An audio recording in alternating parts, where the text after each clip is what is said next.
All right. We are live. We are in the building. We are here. And you are there. Welcome, everyone, to my channel tonight. My goodness, for those who are brand new, have not subscribed, hit that bell. Hit the button. You know already. You know. But everybody who's here got the notification. So, welcome. Wow, what a week. Holiday week for Thanksgiving. I certainly did.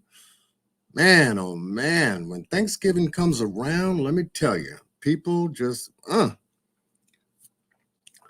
know how to put it together when it comes to food. You know, you got to get your food. I certainly got mine. I hope you got yours too. And a lot of love to go with it. Welcome, everybody.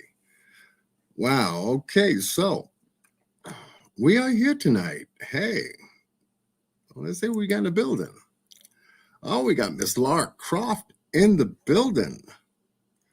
Much love to you. Miss Lara is in the building, in the house. Let's see who else we got here. Tamika Ward is in the house. Okay. Much love to you, Tamika, for showing. Okay. DV is in the house. See who else. Rake's Funny Farm is in the building. All right. Welcome. See who else we got here. Miss Angel is in the building. Okay. Much love to you, Miss Angel. Always good to see you. Hope everybody had a good holiday. I certainly did. Hiya, Rosemary Buckhalter is in the house. Rosemary, first time I've seen you here, maybe? And if it is your first time, welcome. My goodness, let's see who else we got in here. Ernestine Smith is in the building. Ernestine, welcome. One step closer. I'm one step closer. Your first live ever, one step closer. Well, we're getting one step closer. One step closer to the new year, too. Welcome, Miss One Step Closer. First live ever. Don't forget to hit that subscribe button, hit the bell. Make sure, let me know that things are working when I go live. Let's see. 80s baby is in the building. Uh-oh. The 80s baby's in the building. Welcome, welcome. Monica Gardner is in the building. Okay. Whoa, I hope y'all had a good holiday. Everybody had food, had love. Everybody's safe. They're doing good. It's like one time a year you connect with all your family. Well, I mean, outside of birthdays and maybe family reunions, but at least one time y'all sit down and eat together. And the rest of the year you argue. You go through life. You find out how different everybody really is during the year, right? But at least on that one day, look, I don't want to hear no garbage. Sit down, chill out, have some food, have a little drink, watch a little football, whatever you want to do, play some spades, get the dominoes out, chill. Ain't gonna be no hollering tonight.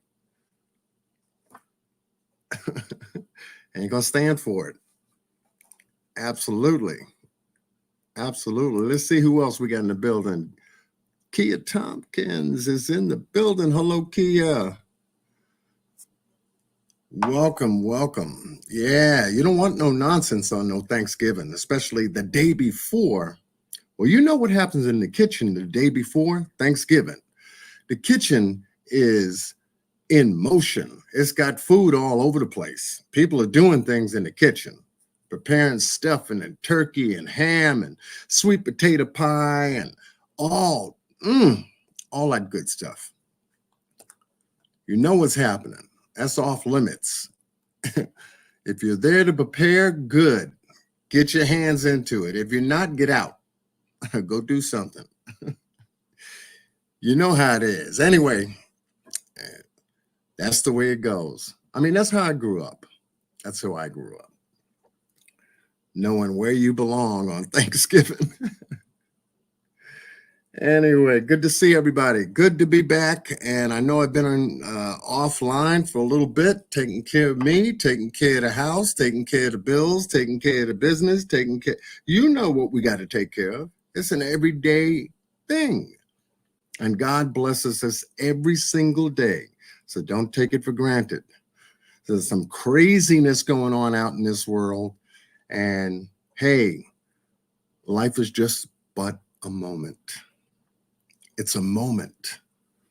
One moment is now. The next moment will be then. What it is then, there, will be the now tomorrow or later. You know what I'm talking about. So you got to enjoy the moment now. Present is your reality. Too many people dwell in the past. And they can't change the past because the past ended up being now. See, tomorrow's going to be then. It'll be your new now tomorrow, later. I don't want to start breaking down philosophy. I have an empty room.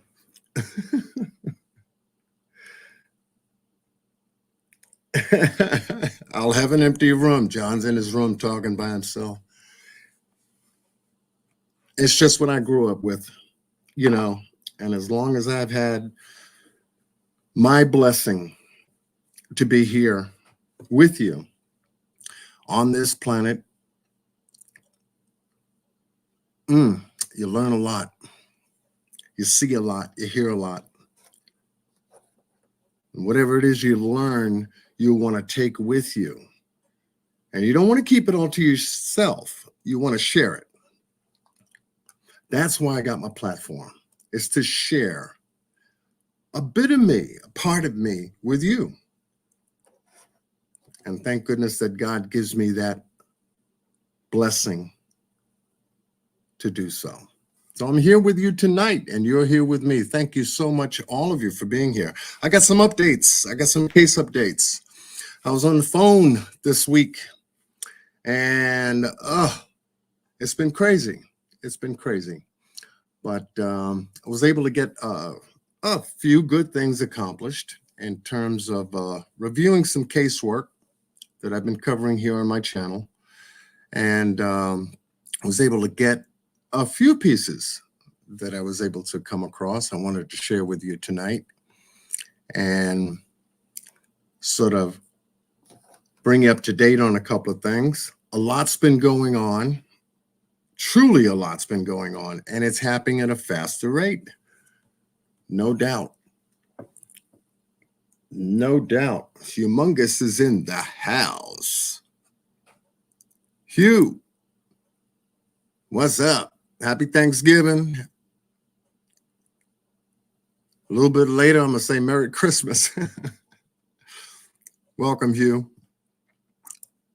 Welcome, welcome, welcome. Charlene Green is in the house. She's checking in tonight. Charlene, welcome. It's good enough for y'all to take some time out of your schedule to be here with me tonight. And I got a lot to cover with you. I promise it won't be a 7-hour live, okay? I always say I'm going to be here for a short period of time and then end up doing crazy hours. I only get that much time to know that I've spent with you anyway, because if you don't see me in a week or something like that, then I make up for that time somewhere. You know, divide the 7 into what? 7 days. Then it don't seem too bad. Not on my side anyway. Yeah, so, oh man, where do I begin? How do I get started? Well, let's get started with, let me take a look at my panel here. I know the last time we've been talking on the live, we've been talking about a lot of stuff that's been going on in the Middle East between Israel and the Palestinian folks. A lot's been going on there if you've been following that story. And right now they're at a tipping point. They're at a major tipping point. 48 days of straight bombing bombardment hit that section over there in the Gaza Strip. People were defenseless. They have no standing army. They've got no planes. They've got no tanks. They've got really nothing. And this group called Hamas, this alleged terrorist group, we ain't seen nobody. Only thing that we have seen is nothing but sheer destruction. Absolute devastation occurring in the Gaza Strip like you would not believe. And right now, the Israeli army that's infiltrated this 25-mile long, 5 miles wide geographical section of the Palestinian land over there, in which both Israel and the Palestinians live, under a 1967 agreement. Here's where we are today. This is what's happening to that area today. And it's shameful. It's a travesty, because we are now learning about the Israeli government, not so much the people, because their people are also involved with hostages and all this other stuff going on that this group called Hamas was involved in taking, about 200 or so people on October 7th of this year. In broad daylight, It was a major attack in the early morning hours. And there's been some new developments as to what transpired on that day. But now that day has taken us here to this particular day, at this particular time. And it's devastating, absolutely devastating. Our two governments here, between the United States and Israel supporting the United States supporting Israel, our president and the prime minister of Israel, these guys are some bad people. I don't need to tell you that. I don't need to tell you that. Both of them in trouble. Both of them are under corruption investigation. And when you're backed up in a corner, these guys come up with, hey, let's go to war. Let's cause something to distract people's attention. Do something else. And by golly, they did it. They're doing it. Right now, the Palestinian folks in the Gaza Strip have a 4-day ceasefire period temporarily, which was agreed by both these gentlemen here.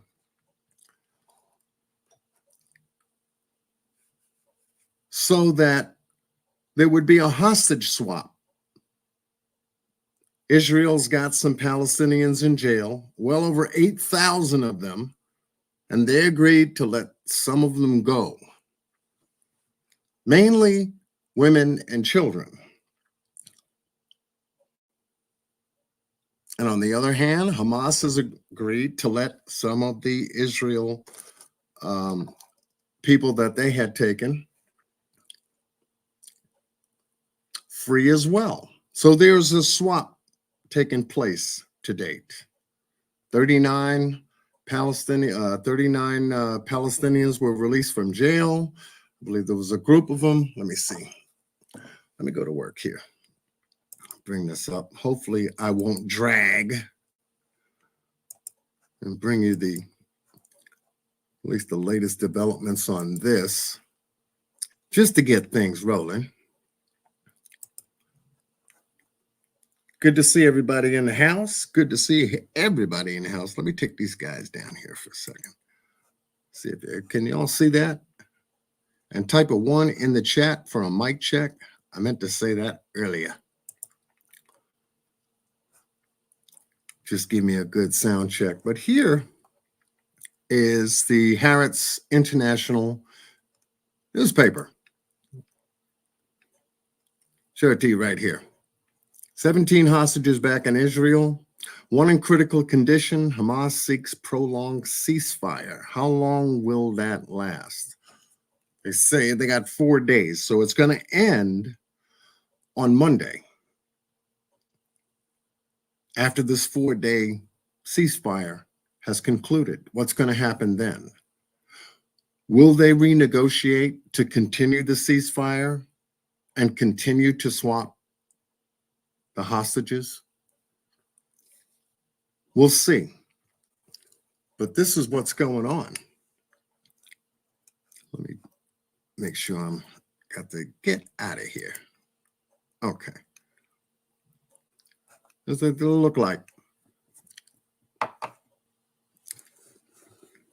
And it's crazy. It's crazy. Let's take a look at the update here.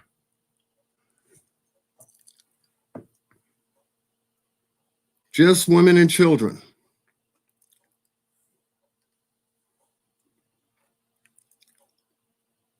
This is one of 11. These are photographs of the children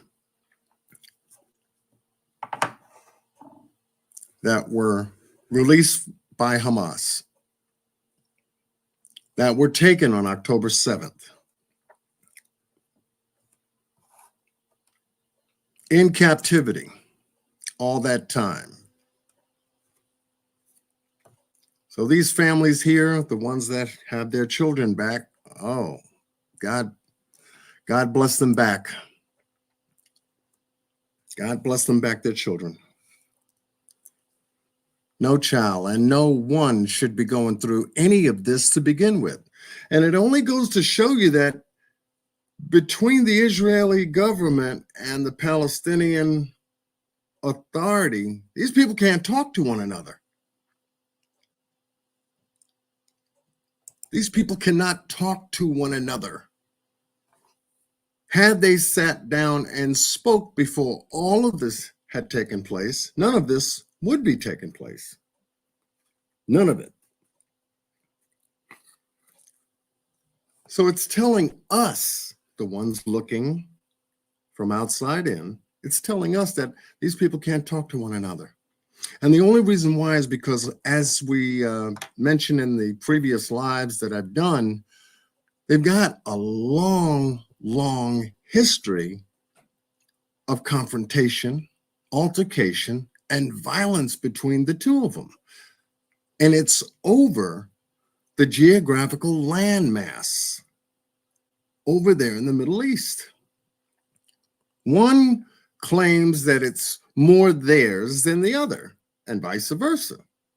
And if you've done any kind of history on this, and you can go back as early as 1948, under the Balfour Declaration, in which all of this started with Great Britain writing down an agreement between Britain and France as to how they were going to divide this landmass that they had conquered called Palestine, knowing that there were Arabs already there on the land. This was right after World War II, after the German War. Then it escalated from 1948 all the way up to 1967, till the United Nations had formed an agreement, international agreement between both Israel and Palestine, okay, where they divided the land. All of this was already arranged, but no one was satisfied with it. And this is what we're seeing today. They're still not satisfied with it. And the reason why is because Israel, the government of Israel, and I'm being very specific because I'm not saying all Israelites. No, it's just the government. The people are fine. It's the government that's screwing up. And when you got guys in power like the prime minister, who you just saw just moments ago, being a very, very, very far right, almost dictator type person, along with a cabinet of narcissistic dictators like him, who feel that they own more of the land, they're entitled to more of the land than the Palestinians. That's their attitude. It's their attitude. And it's been so since the Balfour Declaration. And hence, with an attitude like that, and what has transpired between both the Israeli government and the Palestinians, both in the Gaza Strip and the West Bank, and we showed you maps of that on our last live, this is what it's come to. Not only a bombardment in Gaza, but also killing in the West Bank. They even gave out guns and ammunition to the residents of the West Bank. Think about it now. What government would do this? Give out guns to residents who are in the West Bank just so that they could be a front and protect themselves against the Palestinians already living in the West Bank. Well over 750,000. 750,000 living over there. And if anybody comes on your property, anybody comes on your land, anybody comes anywhere near you that don't look like you, shoot them. Shoot them. And this guy's walking around whenever he can, incognito, dressed like one of the military officers, and they know who he is. You know, he's encouraging it. On both sides of the fence, he's encouraging it. 48 straight days of bombing 24/7. You can look at it on the local lives. I've been watching it a couple of nights. Unbelievable. And they call Hamas terrorists? Absolutely unbelievable. And an exodus from Gaza like you would not believe. You have well over thousands, tens of thousands of people leaving their bombed out homes, which they can never go back to, ever, to go south toward the Egyptian border. That's in Rafah. For humanitarian aid and relief, and to save their lives. Well over 14,000 Palestinians have lost their lives. And the numbers are climbing each and every single day. And I believe that there's a hell of a lot more than the 14 that they're posting on the news, because you've got buildings that are dropped there and people still under those buildings. Yet the people that remain there to try to save the lives of those that are under those buildings and trying to bring them to hospitals, which are also being targeted as well. Schools are being targeted. Churches are being targeted. It's unheard of. And this is supposed to be the folks in the Holy Land treating people like this? And as I said, when I mean that, I'm talking about the government officials, not the people. Now, we wonder what this guy is thinking. He's got us involved in another conflict, somebody else's conflict. First, it was Ukraine against Russia. He decided to support Ukraine, not get involved directly, but we'll fund you. Now, who's paying for all this? Take a guess. Without our consent, without Congress's consent, because we're not directly involved. So therefore, we can give you ammunition, we can give you guns, we can give you planes, we can give you tanks, we can give you anything that you need. This guy ended up giving him $150 billion of our money to support that conflict, that war. Now, would you call that diplomatic or what? Is that something diplomatic or what? Nobody sits down and talks anymore. Let's see if we can reason things out. No. Because you know what the deal is. War is and means money. That's why they go to war, folks, without our consent. Oh, that wasn't enough. Now you get the Prime Minister of Israel wanting to go to war with the Palestinians because of what happened on October the 7th. And meanwhile, country after country, nation after nation across the globe have been getting together to protest this whole entire ordeal. And they've been protesting more for the Palestinians than the Israeli government. On and on and on and on. Leaders have gotten together in the Arab region. They had an emergency summit.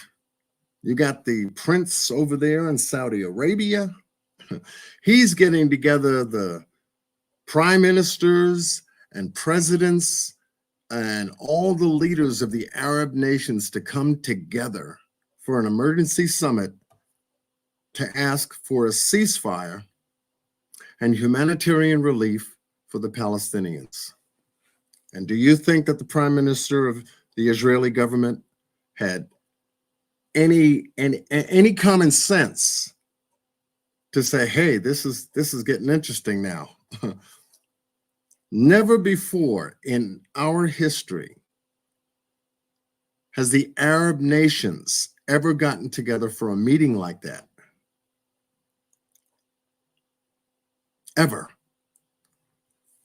And it's also tipping its hand, to me anyway, it's also tipping its hand in a way to reveal that there could be an Arab United Nations League coming up out of this.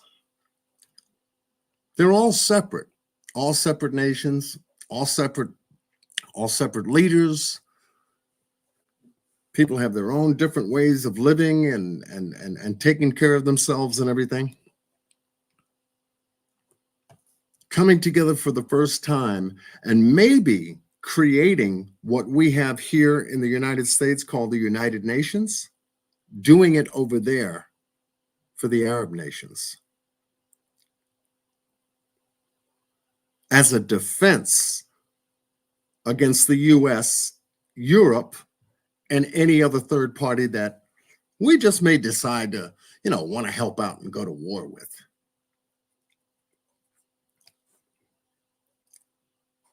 Interestingly enough, that's what I believe is going to be coming up out of this.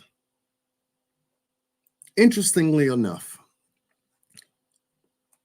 But I just wanted to share with you this article that I've been following, the story carefully, every day as much as I can.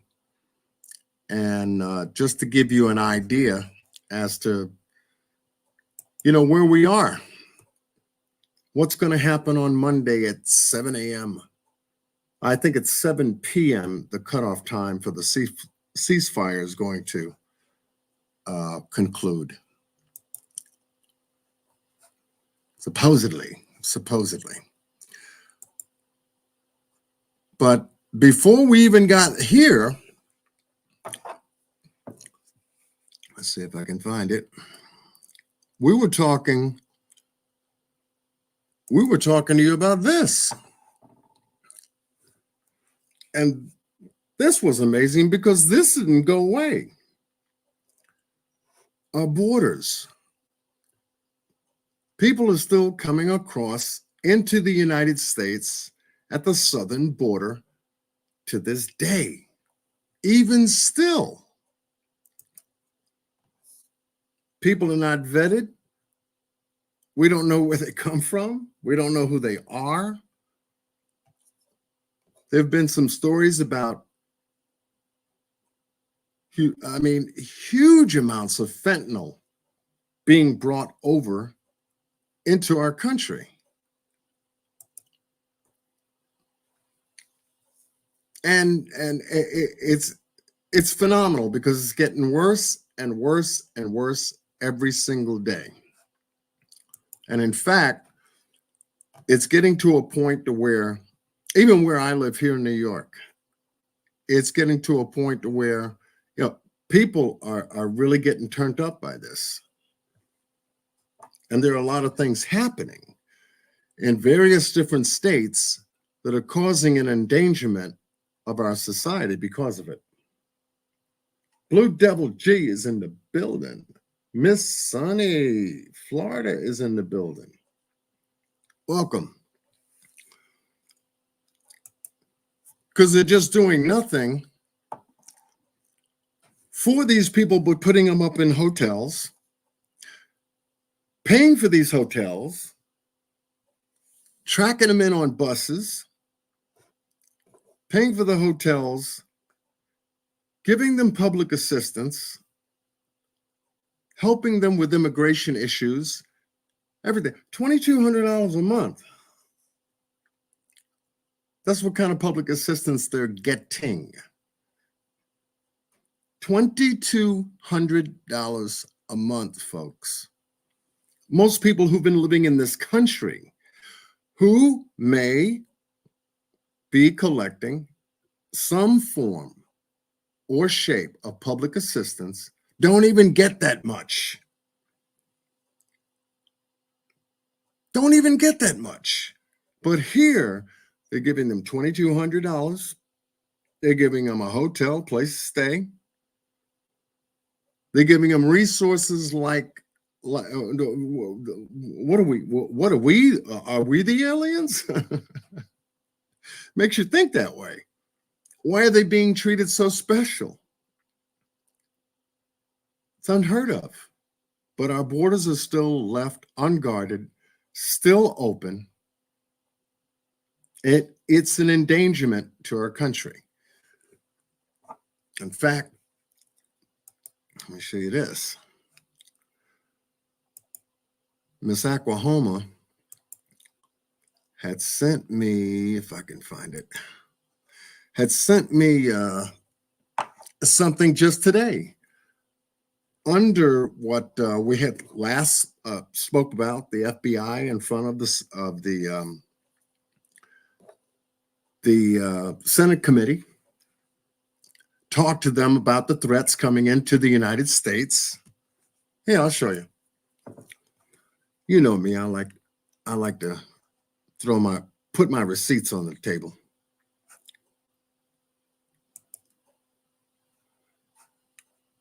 Come on, computer. Come on, computer. I gotta wait for my buttons to unfreeze. Yeah, free cell phones, transportation service. I mean, yo, come on. No doubt. They get all this free stuff. Y'all can see this? Hopefully y'all can. Let's see if I can tap into it. Let me get rid of this article here. All right. See if I can tap into this. This is unbelievable.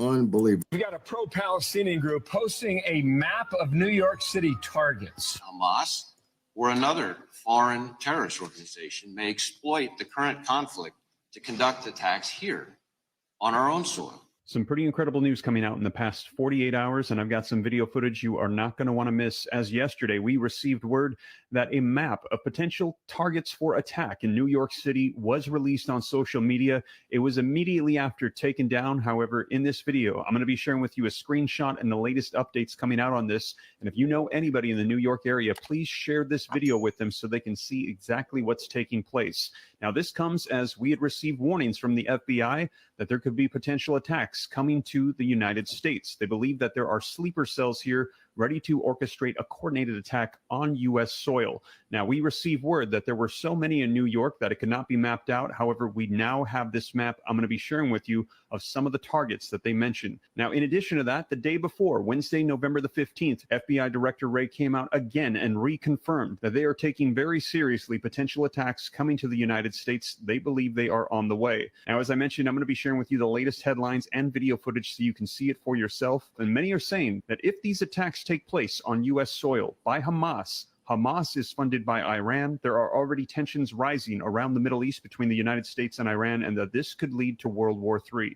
Take a look at the latest headlines. Pro-Palestinian group posts a map of New York City targets. Map showing U.S. targets sparks fears of attacks, and again, these have come out in just the past 48 hours.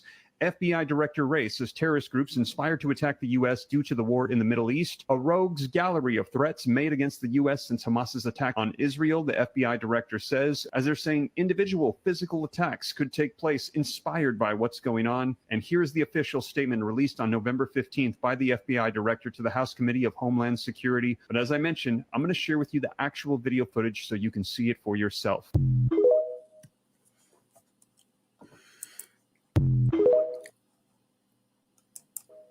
Now, this was sent to me by Miss Oklahoma. Thank you so much, love, for for bringing that to my attention. There's a list. There's a list of designated cities all around our country that's on this list. Okay, and if you want to get the rest, there's a guy by the name of Steve Ram who did that video. He has a channel on YouTube. Has been staying on top of things and following the news carefully on the infiltration that's happening to our southern border and the folks that are coming through. And I told you I would be staying on top of it as well. Carol Smith is in the building. How you doing, Carol? And Carol's been working diligently behind the scenes, providing me with information that I'm going to be sharing here with you here tonight in regard to the updates. Thank you so much, Carol. I've gotten them, boy. I've gotten them. And I'm going to be sharing a number of updates with you. I'm starting to drag here on my computer, and I do not like that. So what I try to do is to, anytime I show something, I try to refresh my computer up. I don't want to boot myself out, and then I'll be all by myself on the outside, and y'all be up in here. I said, where's John? So yeah, but anyway, yeah. So Carol, thank you so much, love, for sending me those updates. But yeah, so with that, we got to keep our eyes open for all of this news. It's all connected. It's all connected. One happening on one end here in our own country, another one happening over in another country, as between Israel and the Palestinian people, another happening in another country, that's called Ukraine and Russia. All these are connected because guess what? We're in the middle of both. We always seem to be in the middle of both. And yet when it comes down to our security, our protection, our families, our jobs, our money, they don't care. And we're the ones who put them in office. Check that out. That's a good thank you, right? That's a nice way to say thank you to all of us. They get into office, the game plan changes, they get to work for somebody else called independent international corporations who happen to have put PAC money together, big giant PAC money, to help them to get elected. That's why they do those dumbass commercials, the campaign commercials where they bash each other and all this other stuff. You know what I'm talking about. You've seen them on TV before. And they get up there and do the debates and act like, they hate each other's guts because one wants to be, up above the other because they're running for president or senator or congressman or you name it. It's the American way. Step on somebody else to get to where you want to go, right? But that's our electoral process. And it's stupid to me. Pick the man or the woman that's going to do the right job for the people. For the people. You don't go to war without people's consent. You don't give armaments to another country without the people's consent. And the people that's supposed to be represented in our government are our Congress people. They're the ones who're supposed to be speaking on our behalf. But as soon as they get in there, they forget all about us and make their own independent vote because now they're a part of a party, a gang, a clique. That's what happens. And they got to pay back favors from all the people that fronted all the money to help them to get elected as well. All that behind the scenes stuff. All that's behind the scene. All right, so let me do this and let me see, where was I going? From this point, I was going to go to our first update, which is a case that I had covered with you here on my channel pertaining to the Chad Dorman case. Y'all remember who Chad Dorman was? Remember him?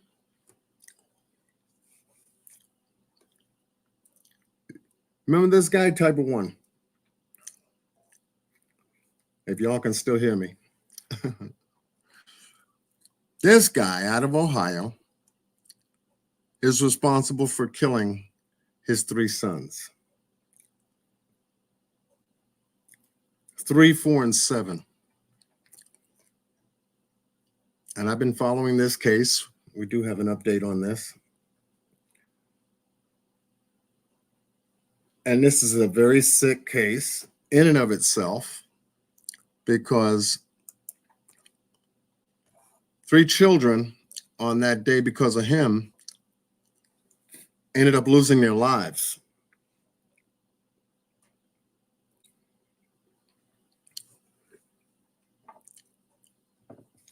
These are the 3 boys here. And let me find the article just to refresh,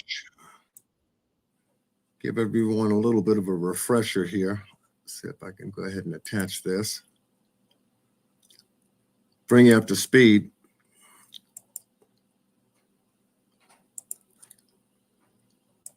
Just to give you what happened on that day, so that everybody is up to speed and everyone can still hear me.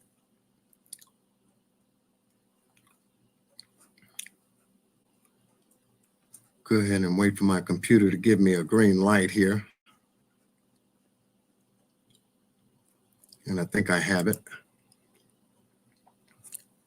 Okay. Can y'all see this?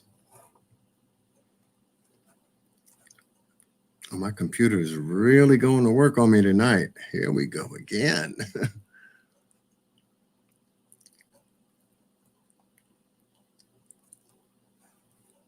Can you all hear me? Molly 13 is in the building. Thank goodness I have a secondary device and I can see the chat. Good to see you, Miss Marley. Hopefully you and everyone in the family is doing good. Yeah, type of 1, help me out. Okay, y'all can hear me. All right. All right, so we're still solid. See if I can get this up here. See if I can get this up here. Come on. All right, here we go. There we go. Yeah. We get it up here. This is what happened.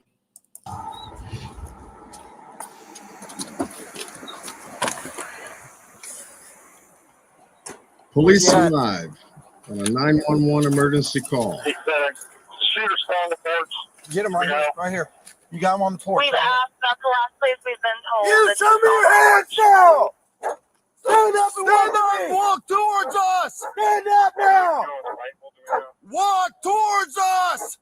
Stand up with your hands up! We got a visual in the mail. Not showing his hands, not following commands. Stand up We're now! not showing hands, so we're following commands. His name is Chad Dorman. Chad Dorman. I know, but we can't. If you need first aid and he's not complying, you know he's a shooter, shoot him. Want We to gotta thank, find cover first. We ain't no good if we ain't safe ourselves. thank Ms. Carol Smith for sending me the update we're going to be getting into tonight. The police responding to a 911. Hey, no. We need to come from this side where we can see them. Don't take cover behind her. We see them. We're going to approach from this side. We got cover. Right here. 6 number 29 and 63 attack that.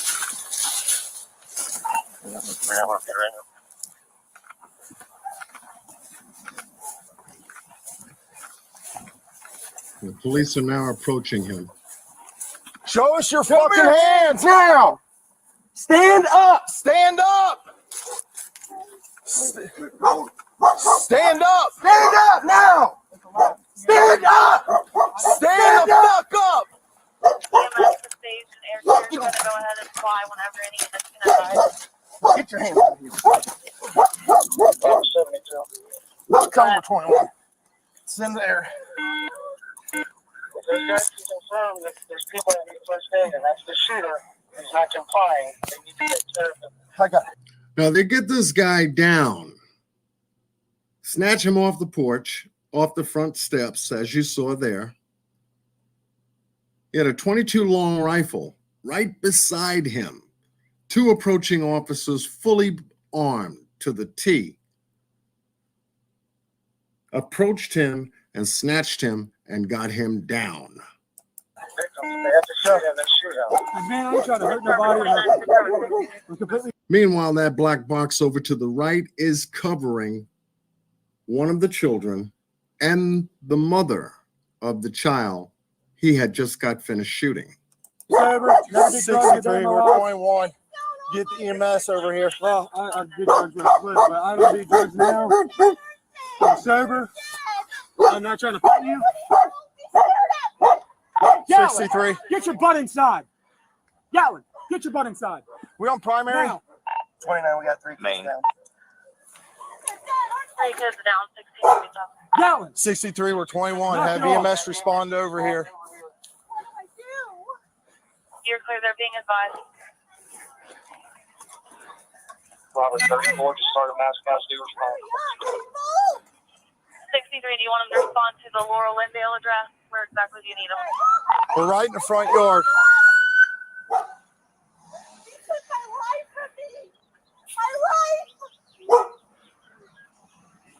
Now, that's allegedly his wife in the background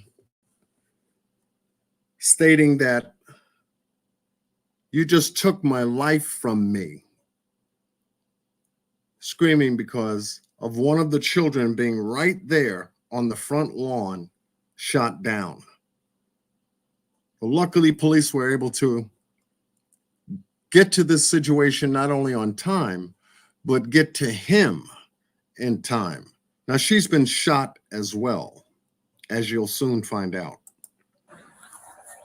What are you doing, man? Hey, pretty copying all this. Can I roll over? I ain't gonna hurt you. I ain't gonna hurt You nobody. got anything on you? No, I ain't got nothing, man. Phone, that's it. I ain't mad. I ain't nothing. Just make sure that dog don't come out. I don't think he'll bite you. Just don't reach for him and try to grab him and pet him. All right. He won't bite you. What's going on, man? Nothing. Can I stand up? It's kind of uncomfortable. I'm gonna I get ain't you gonna here do in a nothing. I ain't running second. away. You can do whatever you want with me.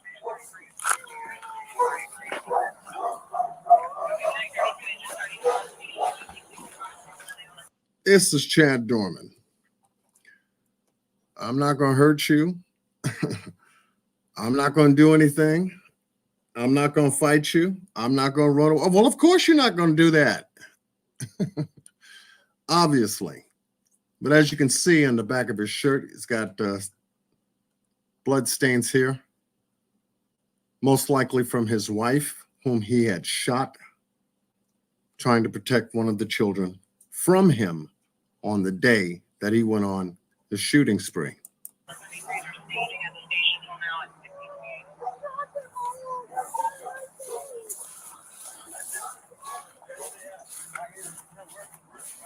Here. You the only one else inside the house? What? You the only one else inside the house? Yeah. Sit down right here.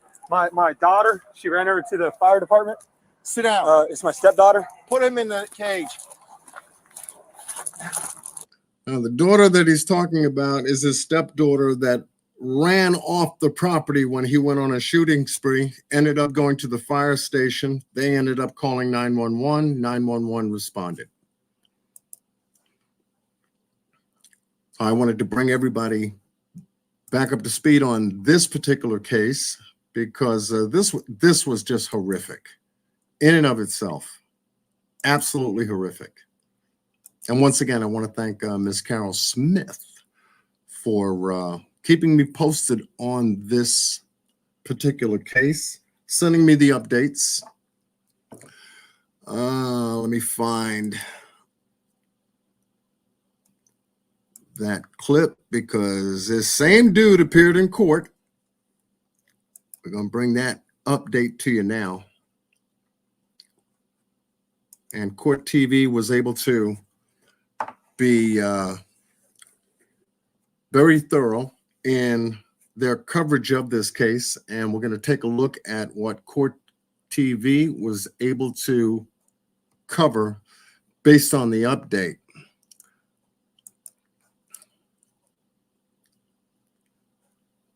I'm still running a little slow. Okay, let's see. That's the one we just got finished watching. Okay. Got to close my tab, so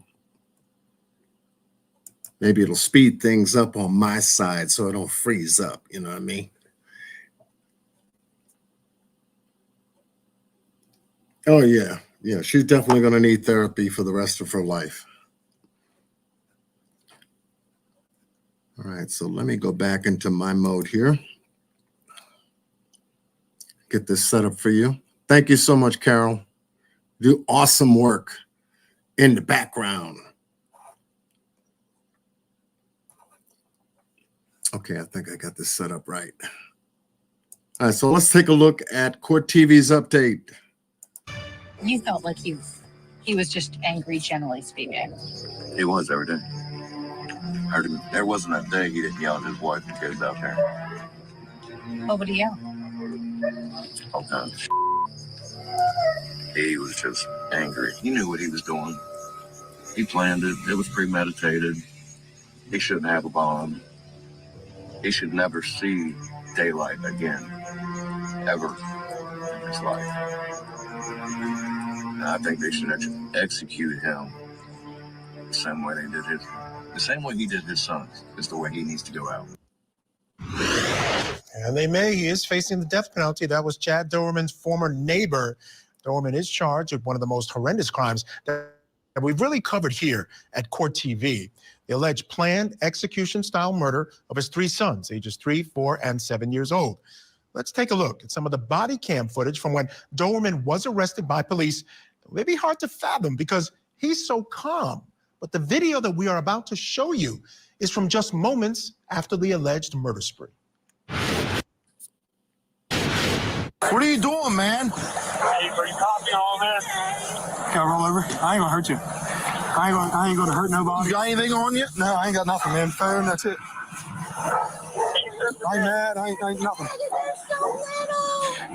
Just make sure that dog don't come out. I don't think he'll bite you. Just don't reach for him and try to grab him and pet him. He won't bite you. What's going on, man? Nothing. Can I stand up? It's kind of uncomfortable. I'm gonna get I ain't you gonna here do in a that. I ain't second. running away. You can do whatever you want.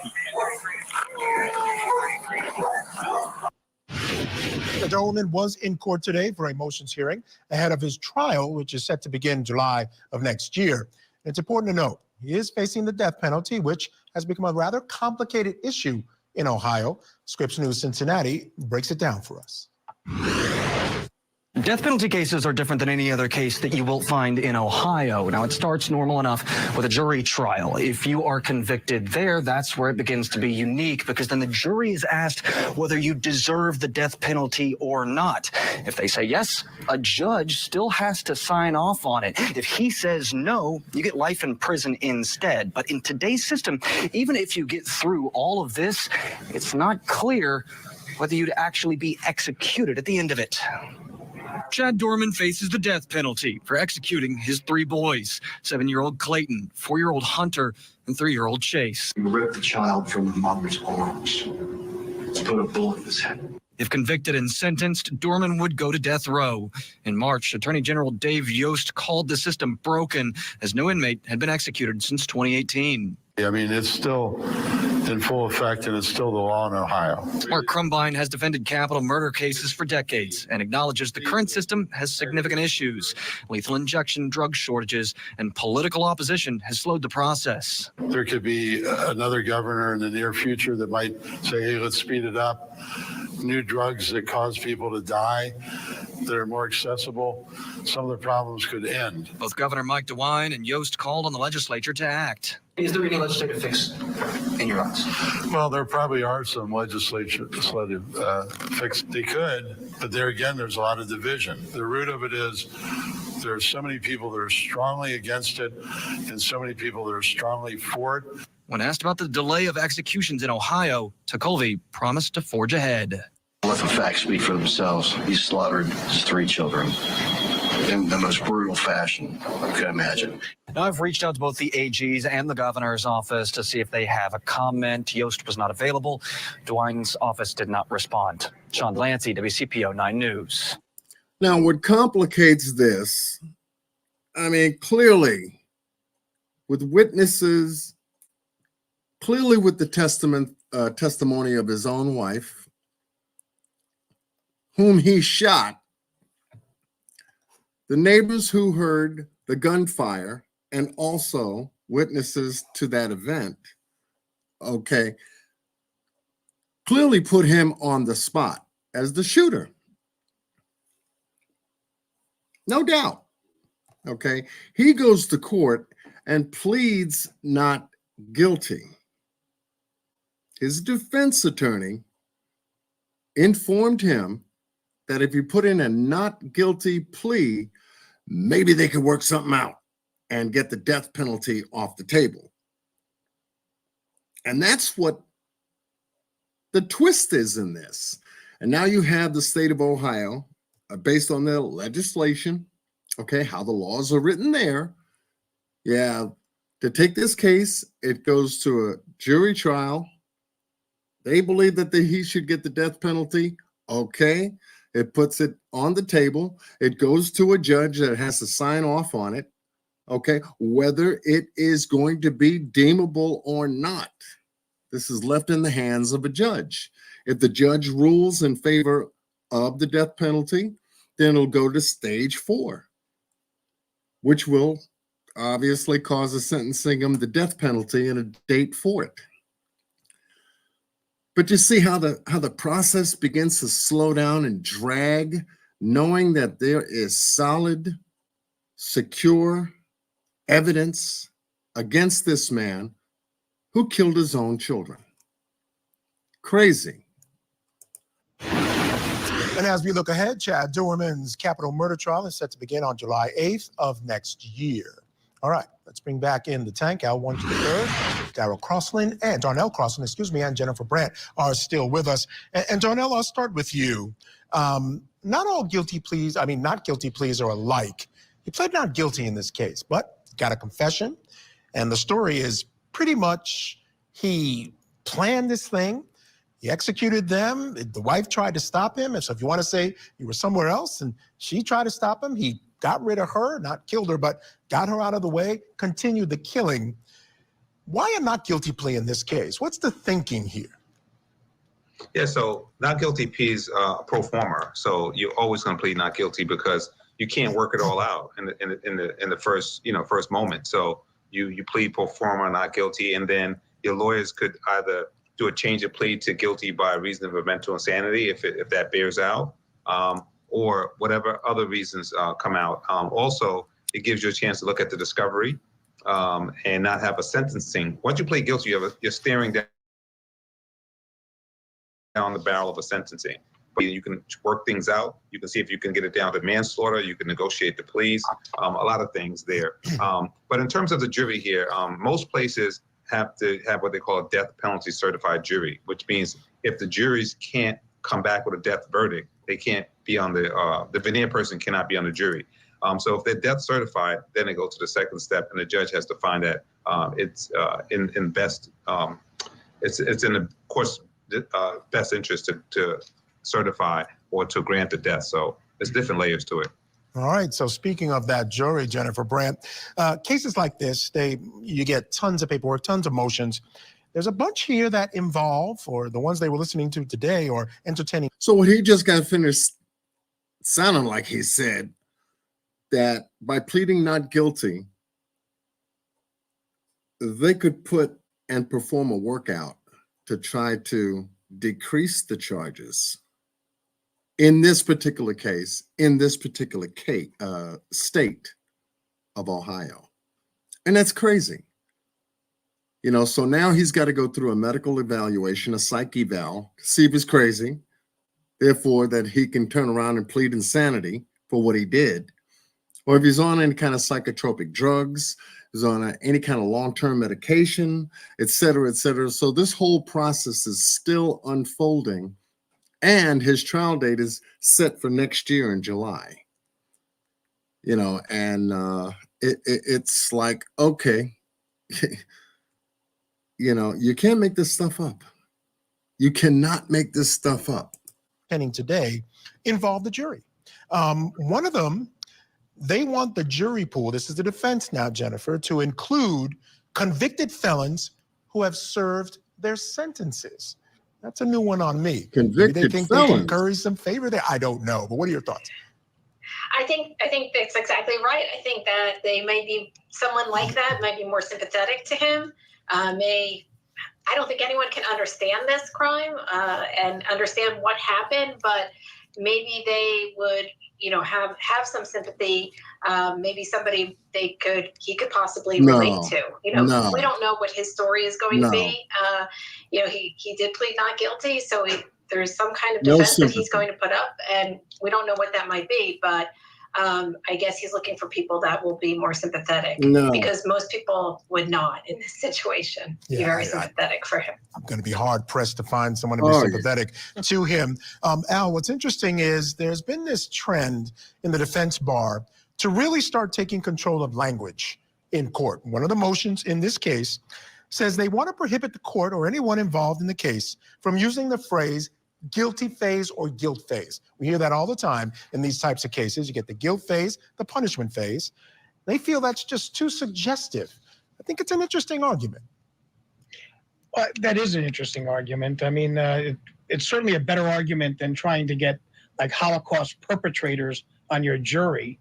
I mean, how absurd is that? How do you have somebody on the jury that has been convicted of a crime and that served their sentence? I don't even think they're allowed to be on jury duty, let alone sitting in a jury panel. Okay, so first of all, that's bizarre. But I do agree that suggestive terms can be manipulative, and that language is very, very it can work to your advantage or your disadvantage.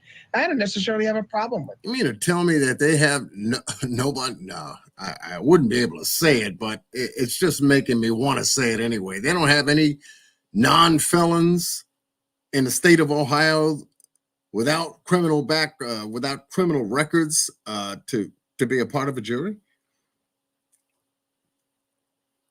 and that the defense wants to put these type of people on the jury. Oh, you see what they're trying to do. They're trying to handle this. That's called damage control. With that, I don't think that that's a terrible thing, but convicted felons that have served their term on my jury, as I said, I mean, why don't we just put Holocaust perpetrators and let's go with dictators. Put everybody on the list. And those are the guys that everybody on the list. Jury, and then there'll never be a guilty conviction. Crazy. Darnell, convicted felons, they're people too. Should they not have the right to serve on a jury? Yeah, absolutely. I think so. I'm very much into the whole second chance and criminal justice reform. A lot of states are now giving you automatic exoneration upon your plea. In Connecticut, we hand you a pamphlet right there as you plead, and 5 years from a felony and 3 years from a misdemeanor after your probation is over, you can be restored. And even in New York, they give you what they call a relief from civil disability. Right. So yes, we can't be hypocrites. If people have served their time, they should be able to come back and return. We can be hypocrites. Well, speak for yourself, brother. Speak for yourself. It looks like Mr. Magoo anyway, talking about it. So that's what's going on with this case. This is where it's at. And I just wanted to share some of that with you. I like Court TV. I like the way they break down the case and give you some professional perspective coming from the legal end as to, what some of these people are trying to do, especially if they're guilty. It's crazy. This guy's trying to get off. And whatever kind of attorney he has, defense attorneys, like with the classic and Sincere West case, they have to do their due diligence to try to find for their clients. They have to. And in any way, shape, or form, they have to. Anyway, I saw you sneak in here, Miss Justice. Welcome, welcome, welcome. And so we'll be keeping an eye on this case. Once again, the trial starts next year in the month of July. And hopefully they'll have some kind of update on it between now and then to give to us, so that this way, we can prepare for, that court trial session. And whether it's going to be televised or not sure, but we'll get there when we get there. All right. Crazy. It's a lot. Yeah, it's a lot of brainwashing. You got that right. You got that right. Next case. Next up on the podium. You remember this guy, right? See if I can get him up here. And once again, Ms. Carol Smith, thank you for the update on Mr. George Floyd's case. This was one of the cases in the year 2020. Where you had Minneapolis, Minnesota police officer, this guy here, Derek Chauvin, was responsible for the death of George Floyd. On the day that he went to, I believe, some kind of a supermarket or some kind of convenience store, he gave a counterfeit $20 bill to the counter person. Counter person ended up calling the police. Police responded. Chauvin and several other officers responded to that call, was able to isolate George Floyd and a number of other people that were with him on that day. And from what appeared to be like a standard counterfeit case, or possibly even a shoplifting case, turned out to a death investigation. And this police officer happened to have apparently choked George Floyd out by inserting his knee behind his neck while face down, handcuffed in broad daylight in the middle of the street, where ongoers were obviously recording this event, which later turned into evidence to be used against Chauvin in his case, where they did find Chauvin guilty of murder. And Chauvin was put into prison for this crime.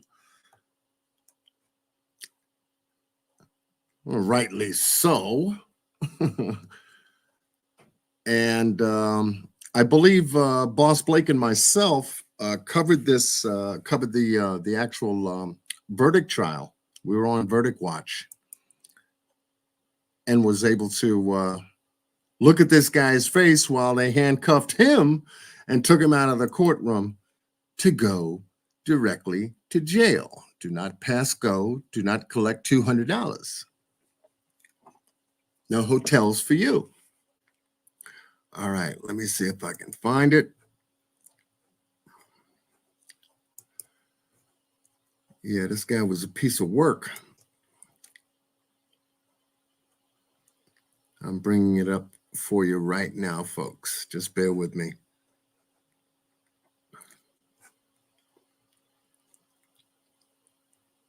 For those of you who were with us that day, that was incredible. Okay, still dragging a little bit, but my computer's starting to make some moves with me. So as soon as it pops up, I'll be able to make the transition. Let's do it. Okay. All right. So here you have Derek Chauvin, officer convicted of murdering George Floyd, expected to survive from a prison stabbing. A prison stabbing.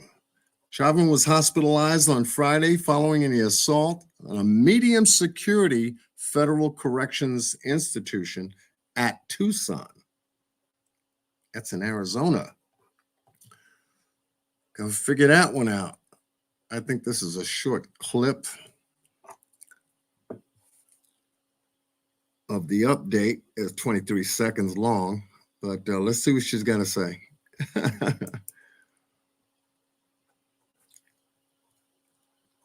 That's according to the Minnesota Attorney General's office. Chauvin is currently serving out a 20-year sentence in Tucson, Arizona, for George Floyd's murder.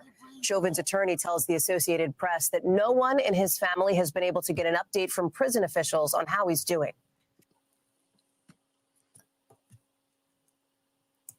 Okay. Well, Overseas now, Pope Francis delivering his weekly I guess that was the shortest update ever. Let's see if there's another one. Yeah, there's another one here. NBC News. Let's find out what they say. Some more breaking news. Former Minneapolis police officer Derek Chauvin, who was convicted in George Floyd's murder, was stabbed Friday at an Arizona federal prison. NBC's Liz Kreutz has the very latest on his condition. To you, Liz. Alex, a law enforcement source tells NBC News that Derek Chauvin was seriously injured after being stabbed at the medium security correctional facility, federal correctional facility, where he is at right now in Tucson, Arizona. He was recently transferred there from a maximum security state prison in Minnesota. Now, the former Minneapolis police officer who was convicted in the murder of George Floyd remains hospitalized right now. His condition is not known. In a statement, the Bureau of Prisons did confirm that an assault happened, although they did not name Chauvin. They said this happened at 12:30 p.m. Friday. The agency said employees performed life-saving measures before transferring the inmate to the hospital. Now, this is the second attack on a high-profile inmate over the last 5 months. In July, the disgraced sports doctor Larry Nassar was stabbed multiple times by another inmate at the federal prison in Florida, where he's at. That prison has a staffing shortage right now. The Minnesota Attorney General, Keith Ellison, responded to this attack on Chauvin in a statement saying he was saddened by the attack and that Chauvin should be able to serve his sentence without fear of retaliation or violence. And interestingly, this incident does come after Chauvin recently spoke out for a new documentary. He did a phone interview where he said that the whole trial was a sham. And he said he learned that knee restraint technique. It was a technique that he learned in police training. No word right now from Chauvin's attorney. Alex. A police restraining technique called put the knee on the back of someone's neck had trained him to do what he did that day. Well, obviously, that's what he did that day. Yet the technique became a lethal technique in taking the life of Mr. George Floyd. So yeah, is he trying to get out? Is he trying to do the okey doke? Get on from maximum to a minimum security state prison? And then all of a sudden he was attacked? Or regardless of wherever this guy goes, his story goes with him. His story goes with him. What are you in for? Is what the next inmate will say. Aren't you that cop that took George Floyd's life? Yeah, that's me. What do you think they're going to do? Yeah, he's having a hard time, as he should. As he should. Because they went beyond the call of duty, in my opinion. Taking the man out, you had him handcuffed, fully controlled by several other officers. You had to turn him down, face down, handcuffed. And you and two other officers had to restrain him down on the ground. There was no need for it. Absolutely no need for it.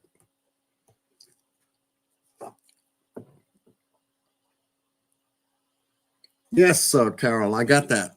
Okay, good. Thank you. You got me the documentary for me to watch. Thank you. Okay. All right, let's see. We're just moving down I'm just going over. I says, okay, I got to do some updates tonight. And been working on them. Carol's been working with me behind the scenes, sending me all kinds of different stories.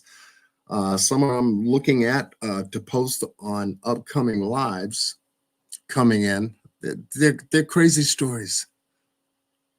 Absolutely. I mean, people have got nothing else better to do. Ugh. My goodness. There is another story. Let me see. Let me come back to the chat for a minute, because I know that y'all have been posting up in here. All right, so you sent me the documentary. Yeah, you're gonna be like, what? That's where he wanted to go. Let's see if I can get this to post up. My computer's still dragging. Oh my goodness. Now, the other two updates that I'm looking to do, I'm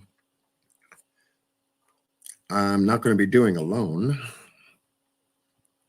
I have my brother, Mr. Boss Blake, on a live right now on another channel, the Banks Music channel, doing a live with brother YJ. And he said that, once they got finished wrapping up things, he would join me as soon as he got done so that we can cover the next two updates. That'll be cool.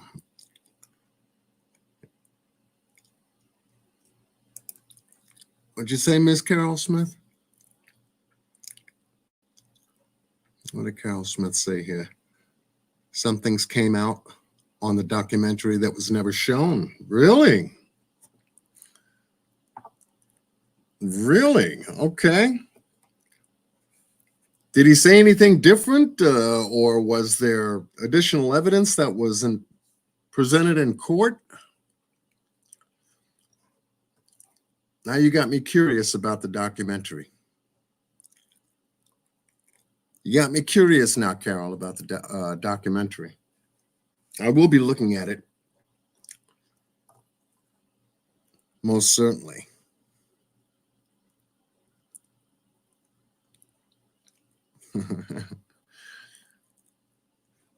Lena said, oh, Lena Castellano is in here. Castellanos is in here. How you doing, Lena? She said, yep, there's plenty. And that's good, because in covering these stories the way I've been covering them, following them is something else. And when you have someone behind the scenes working with you to make sure that they know the stories that you covered on a live, and they know that you're looking for the updates, they can always send it. And Carol is just awesome. Awesome. And Miss Oklahoma, thank you so much for the update that you sent me in regards to our southern border. She sent me that today. I said, oh, wow. Okay, I'll go live and share that. Our borders are just forget about it, putting us at risk. And it just doesn't seem to be enough news out there to continue giving us an update on how our borders are being watched, or if they're being monitored. The last time I looked, they had a bulldozer out there and they were tearing down the barbed wire fence. So, well, look, we can't stop them from coming in. Let's just help them. That's what they've been doing. And they're still coming to New York. They're still going to Chicago. They're still going to Arizona, Nevada, California. Texas has been like the heartbeat infiltrated area out of this whole thing. They're creeping over into Florida, Louisiana. They're starting to go to North Carolina, Arkansas, Cleveland.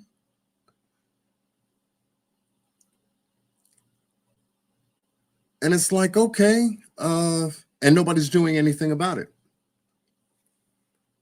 Why? Because they got our eyes looking elsewhere. Ukraine was the hot proxy war that they had us watching. Then as soon as Israel jumped the gun, they lit their fuse.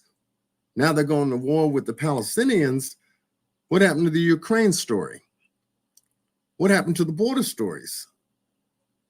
You see, and that's why we have to watch carefully what they're showing us, because it's all a distraction to the next story that they come up with. They want us taking a look at something new because they want us to take our eyes off of the previous. And when they do that, it tells me that there's a connection there. There's always a connection there because it always leads back to the same people all the time. Just like we talked to you about in the last live that I did. They're all connected. Like I said, each one of our presidents did a little bit of work, went out of office, new one come in, he does a little bit of work, he goes out of office, next one come in, they do a little bit of work. That's how they're doing it. Progressively, in a gradual way, subtle way, no one sees it, and everything gets buried in the news. That's how they're able to get away with it. Their long-term plan is to play hocus pocus with us. Meanwhile, all of us have to deal with what? The cost of it. When oil goes up, it affects our country. Our gas prices go up. Now it affects the delivery of our food. Now the merchants have to spend more to deliver the food. So what do you think they have to do? They have to raise the prices of the food in order to pay for the delivery to the stores that we buy our food from. Now you and I got to pay high prices, not only in gas for the car maintenance. Now we got to pay double to almost triple the amount for food. Now, ain't nobody got a pay raise or a pay increase. You have to operate off the same budget that you were buying the food before it went up to buy the new prices with the same money that you got to buy now. So we end up paying for it that way. And don't forget, when food prices are higher, guess what else is higher? Sales taxes. So there's a double whammy there. You got the inflationary food cost plus the higher sales taxes that we have to pay for the food that we're buying. The bread didn't get any bigger. The Ritz cracker box didn't get any bigger. Bag of potato chips got more air in it than potato chips. Y'all notice that too. I know y'all do. But it's every time you go to the store. Pack of cigarettes is not what it used to be. They go up every year anyway. And so on and so forth. So we ended up being the ones paying for everything. As soon as they write a bill in Congress, look out. Somebody's got to pay for that bill. And it always ends up on top of our desk. On top of our desk. And we're the ones that got to front it and handle it the best way we can. And it's not fair. It's not fair. It's not ever fair.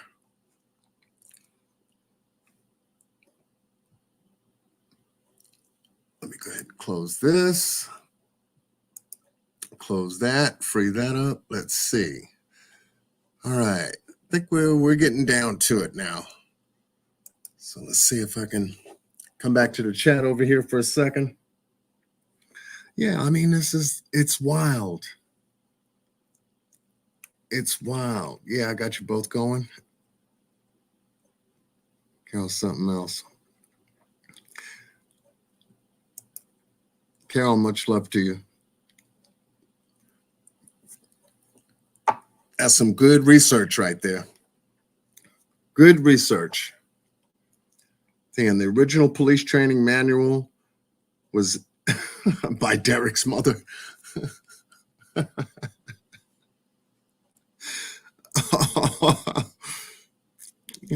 Derek's mother wrote it.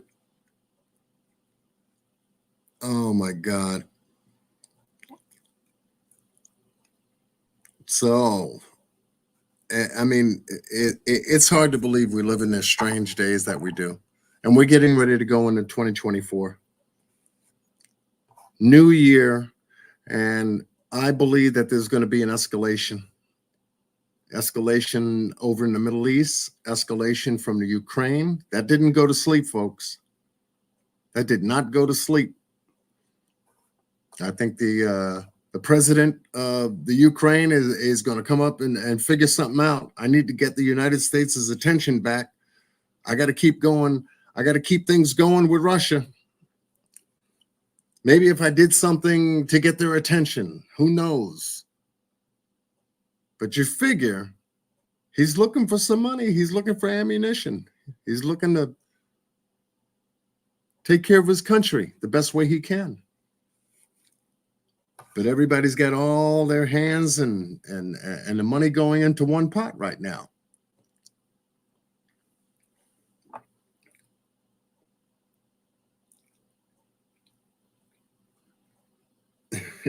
Yeah, you over there multitasking? I hear you, Carol.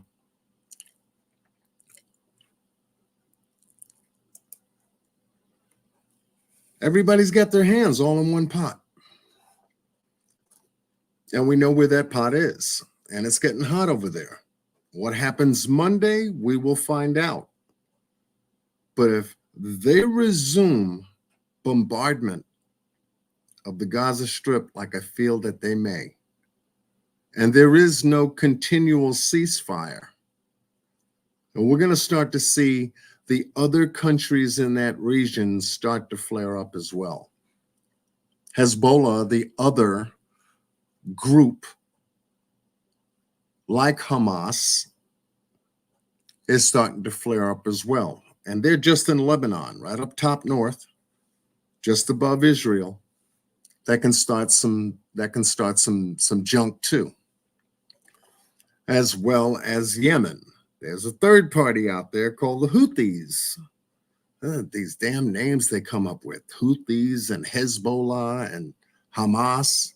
You notice everything, all these gangs begin with the letter H. You notice that? Hamas, Hezbollah, and Houthi. I mean, there are 25 other letters in the alphabet that they could begin, covering their names and stuff like that. Let's start with the letter H.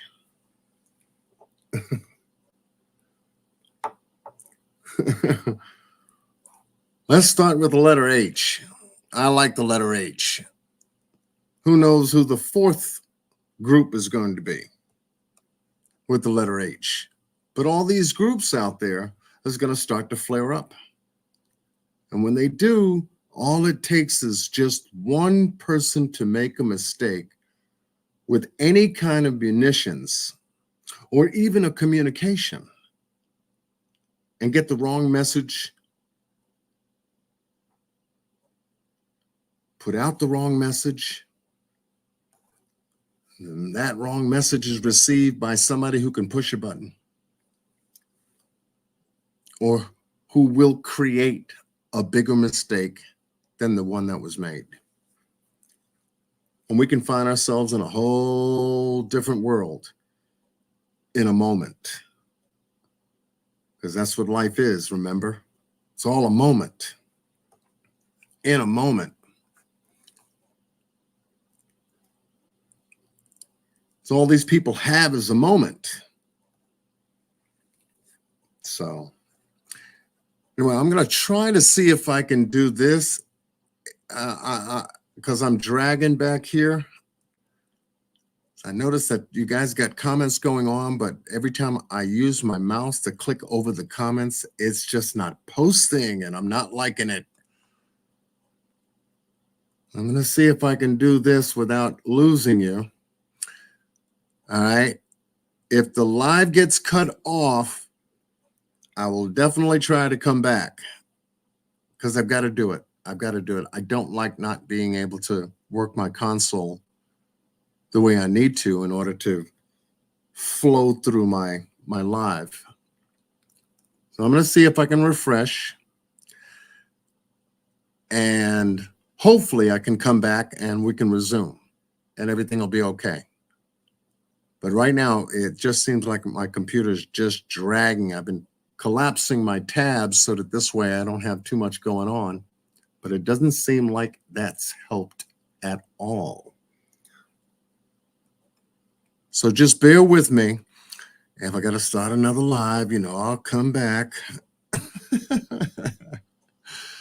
because I have to continue with the last two updates, but I have to see if I can get everything working and also give time to my brother Boss Blake concerning his live that he's doing on YJ's channel.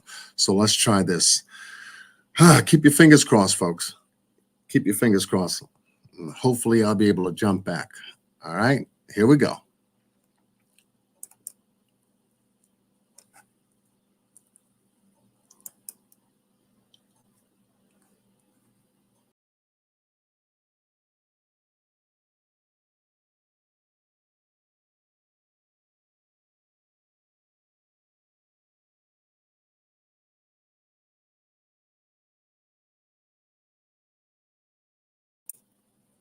Okay, did I make it? Type a 1 in the chat if I made it. It looks like I'm back. I know I left. I did it?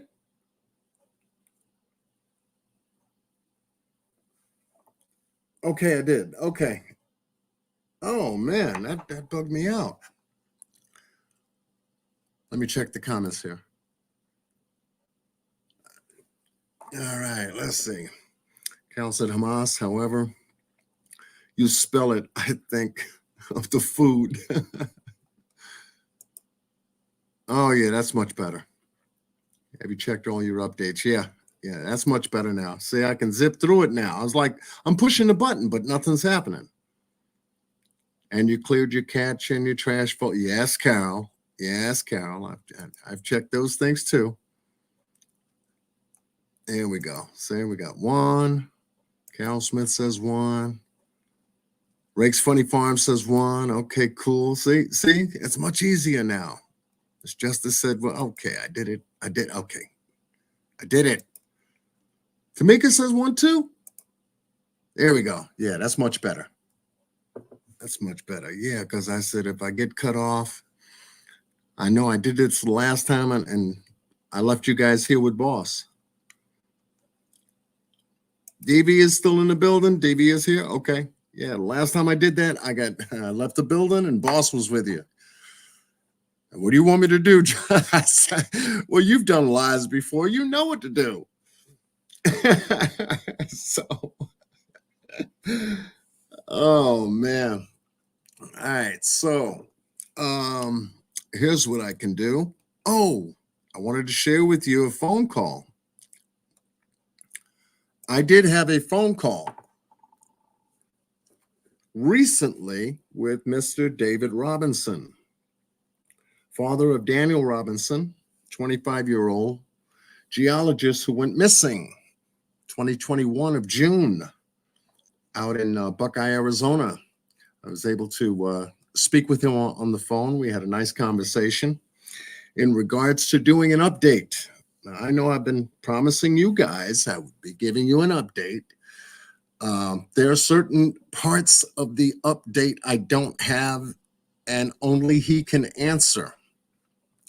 So I was able to get him on the phone. We were able to talk. And yes, he's still working diligently behind the scenes, putting together his case investigation.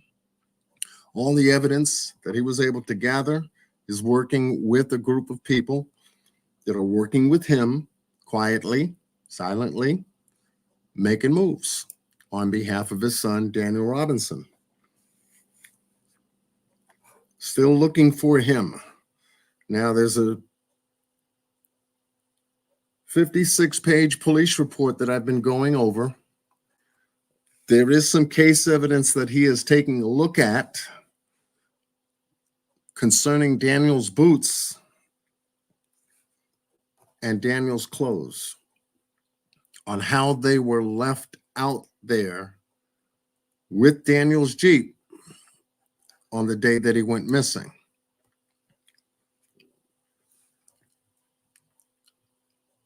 He did not tell me what that evidence was, though, because that's what he's checking into.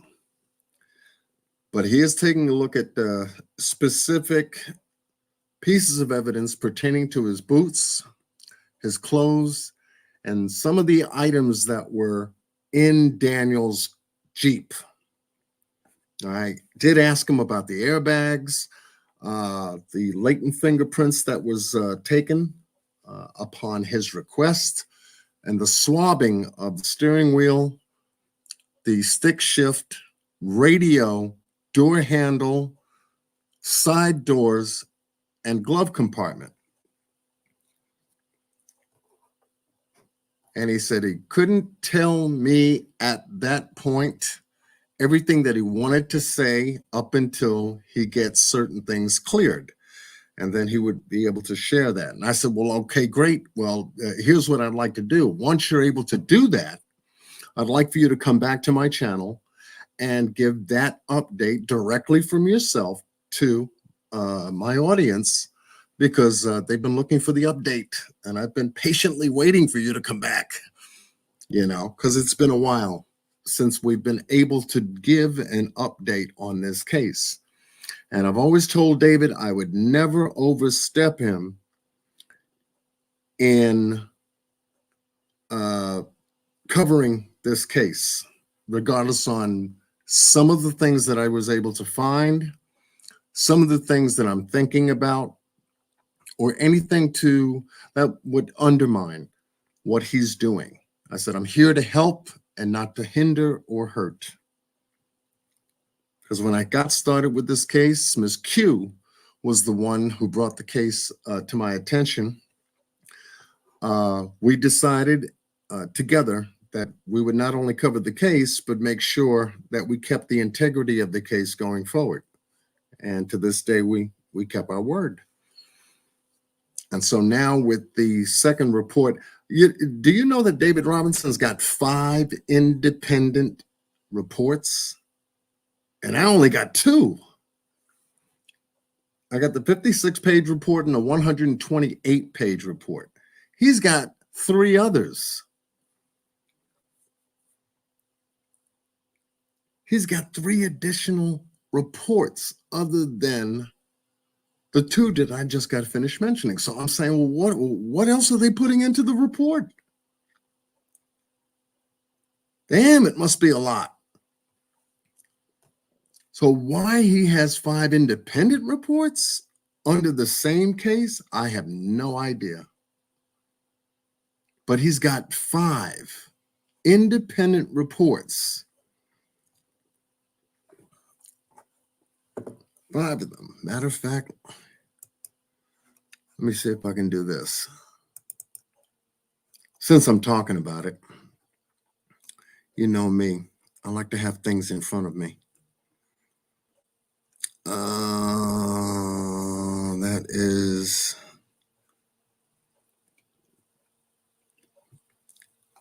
$23rd. Okay, I think this is it. I think this is it. All right, y'all headed for a bonus for tonight's live. I'm gonna go ahead and give you the bonus.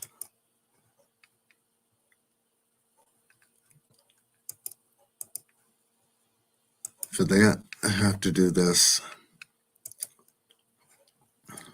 This I gotta do. Uh-oh, John's gonna share his screen. He must got something to show. Yeah, I'm gonna show you this.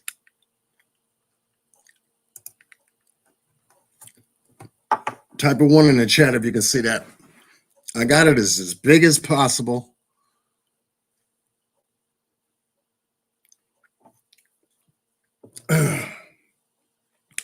Good evening, John. Good evening, Ebony. Y'all can see this? Type of 1. You know how I like my paperwork in front of me. Because if I'm telling you something, I want you to know it's a fact. It's the only way I operate it anyway. Okay, cool.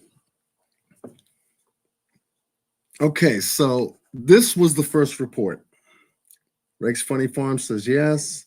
Miss Justice says yes. Kay says yes.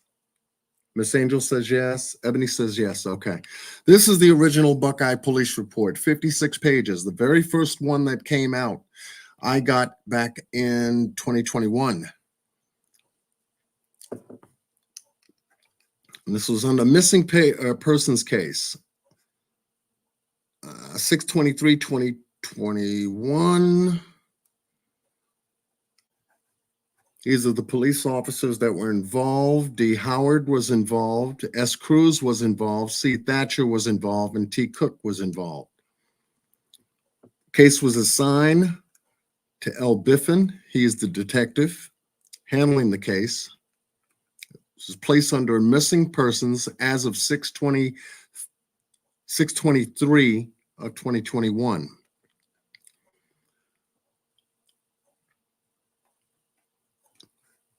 First 3 responding officers was S. Cruz, C. Thatcher, and T. Cook.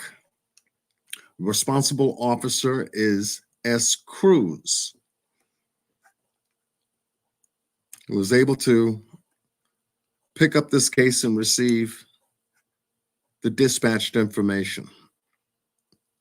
As I was going through this, a number of other names showed up on this report, which I'll be able to go over with you in much more detail.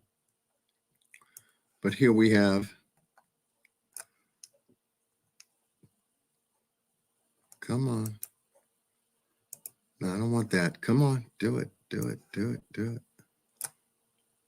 There we go. Remember that girl? Caitlin? She's in this report.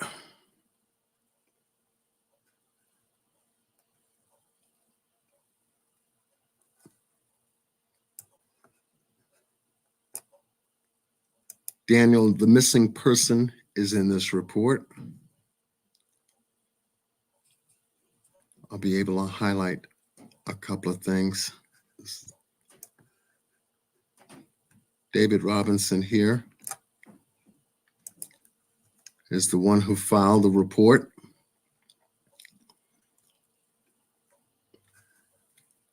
(6/24).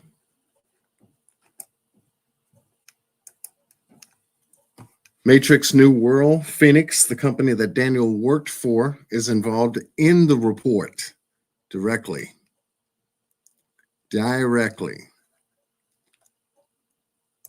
6/23/21.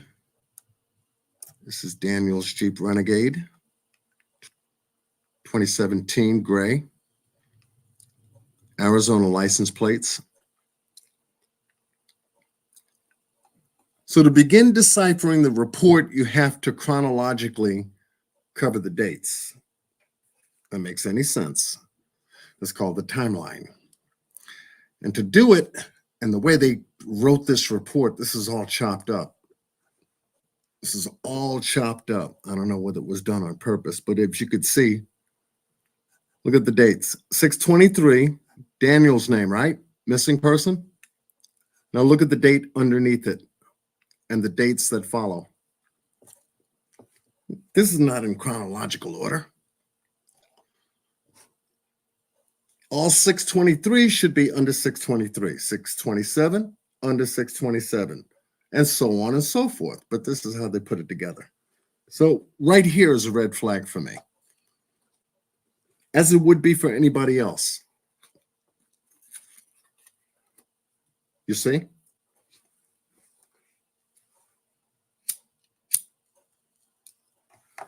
So it's almost like working backwards.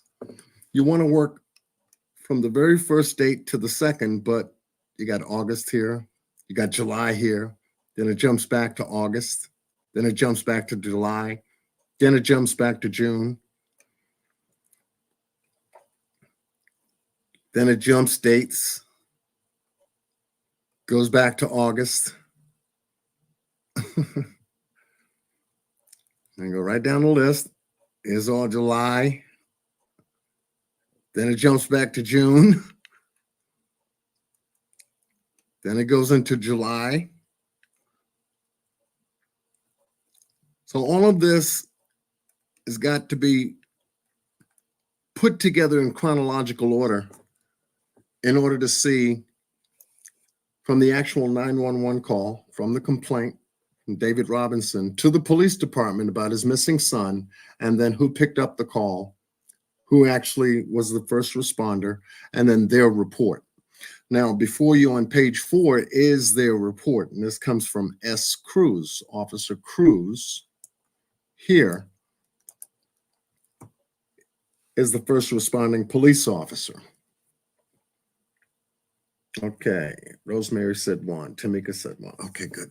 Lena said 1. All right, so from this here is the dated timeline, which gives you, hold on.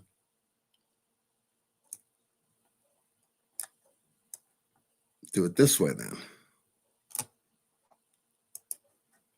6/23/21 at 19:04 hours, Officer Cruz responded to this address. Half-mile west of Cactus Road and Sun Valley Parkway in Buckeye, Arizona. And his narrative talks about how he got the call and that he had spoken to Mr. David Robinson out of South Carolina in regards to his son being missing. And this is how the narrative opens. In speaking with him, this police officer then begins his investigation.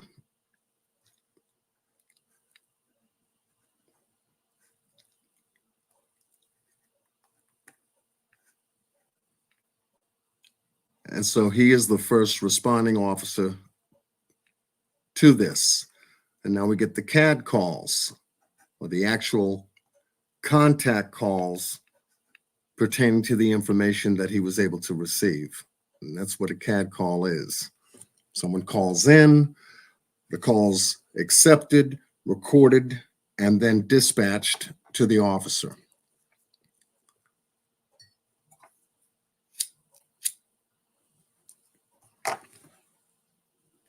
So in reading this and covering all the preliminary that Officer Cruz did, here's where you really got to fine tune timeline and the actual time. And this is a bit choppy. This is how they wrote it out. Look.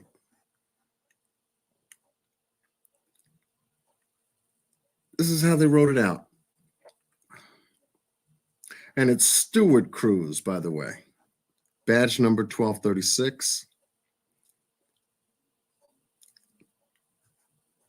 Devlin L. Howard, badge number 4665, was the other. But I wanted to take you down this. And this is the supplemental report that was passed over to Officer Haley on the 24th. So it goes from Cruz to Haley, Cruz getting the call, and Haley now being the first responding investigative officer under the missing person of Daniel Cornelius Robinson. And this is all the people he contacted. Daniel's father, David, Daniel's sister, Daniel's employer, Daniel's part-time employer, Instacart, Daniel's co-worker at Matrix New World. There were two of them, Daniel's friend, Joseph Luke, and obviously Daniel's acquaintance, Caitlin. Robin B., how you doing? Welcome, welcome. Well, thank you. Thank you for being here, Robin. Hopefully you had a great holiday, Thanksgiving. Okay, so we have Officer Haley contacting or making contact with the folks that are listed above. And he begins his narrative on June 24th of 2021 at approximately 0600 hours. Upon logging into the Buckeye Police Department's record system at the time of his shift, he observed an alerted message on his mobile recording system, and he was able to get that message, and the message provided him with information as to the listed missing person.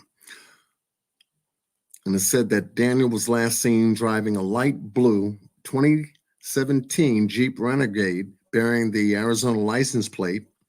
And the message included Buckeye Police Department departmental report under Cruz's initial CAD report.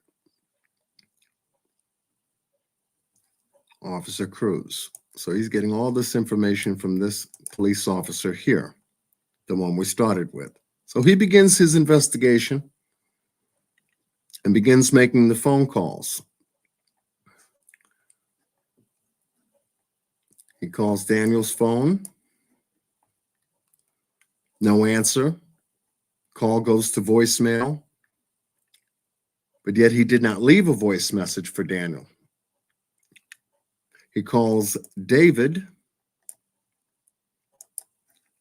makes a contact with David to get additional information from him pertaining to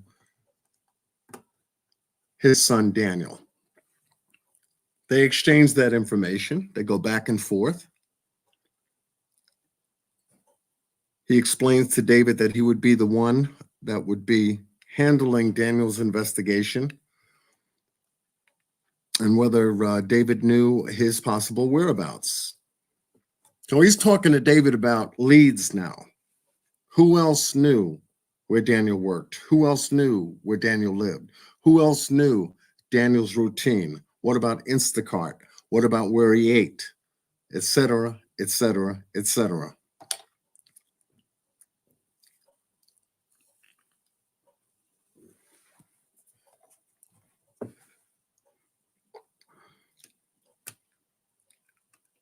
This is the information covered in this phone contact. And he's asking all different kinds of questions about Daniel. When did you last speak? What did you talk about? Had Daniel been acting funny? Would he be the kind of person that would, hurt himself? And he's asking David this. He's asking Daniel's sister the same stuff. So he's following a format of questioning. As you can see here, ultimately, he's asking him different questions. David reported no information that suggests Daniel was suicidal or that Daniel wanted to hurt himself. So this statement, this type of line of questioning that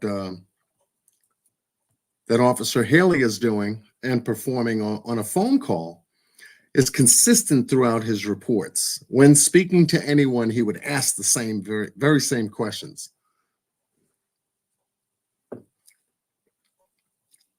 Instagram, accounts on social media, able to get information on that. Facebook, able to get information on that. Yet, both his Facebook and Instagram accounts taken down.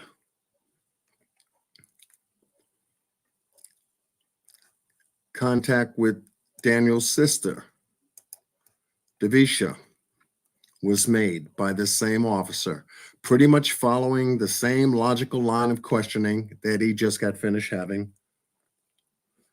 with David on the phone call. Last seen, last heard, whereabouts, was he acting funny, was he acting strange, would he hurt himself? Same thing. How you doing, Jennifer? I know it's been a while. It's been a while, I know. And so he's following that train of thought and the same line of questioning with Davisha.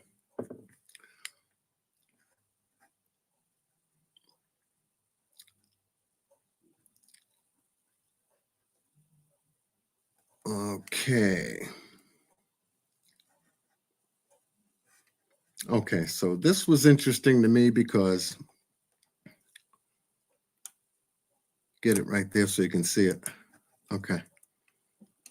Davisha also mentioned that Daniel had been talking about meeting a woman recently and that he was in love with the woman. She said Daniel told her that this woman told him about an audio podcast to listen to, and that upon listening to it, it changed the way he looked at life. It was a piece of information that she had told Officer Haley about. They continued to have the conversation regarding this woman, if and when they met each other, had seen each other, and so on and so forth. And it covered Davisha saying that Davisha didn't report any other information regarding Daniel acting odd. Obviously, you see here, ultimately, he asked her the same question that in the last line here. Ultimately, Davisha reported no information that suggests Daniel was suicidal or that Daniel wanted to hurt himself.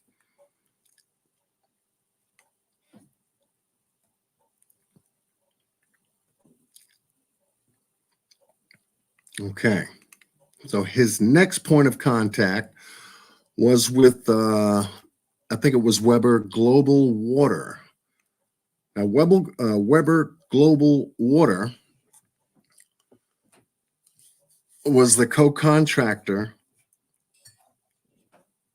that was also involved, where Daniel was supposed to meet a co-worker, not necessarily from the same company, but another worker from another company to work on a well site in the desert where Daniel went missing.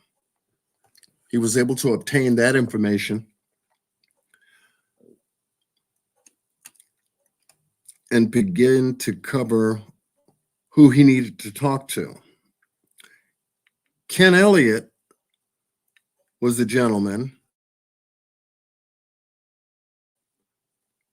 at that well site.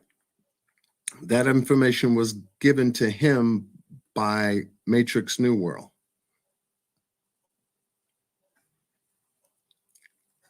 So here you have this guy, Ken Elliott, talking to Officer Haley about the day Daniel went missing, how they met, what time they met, what happened. And Ken Elliott now tells Officer Haley as to his side of the story as to what happened. They met at 9. He was acting kind of strange, kind of funny, looking off into the distance, et cetera, et cetera. Didn't say much, and then abruptly got and went and turned around, went to his Jeep, closed the door, snapped together his seatbelt, started his car, and left.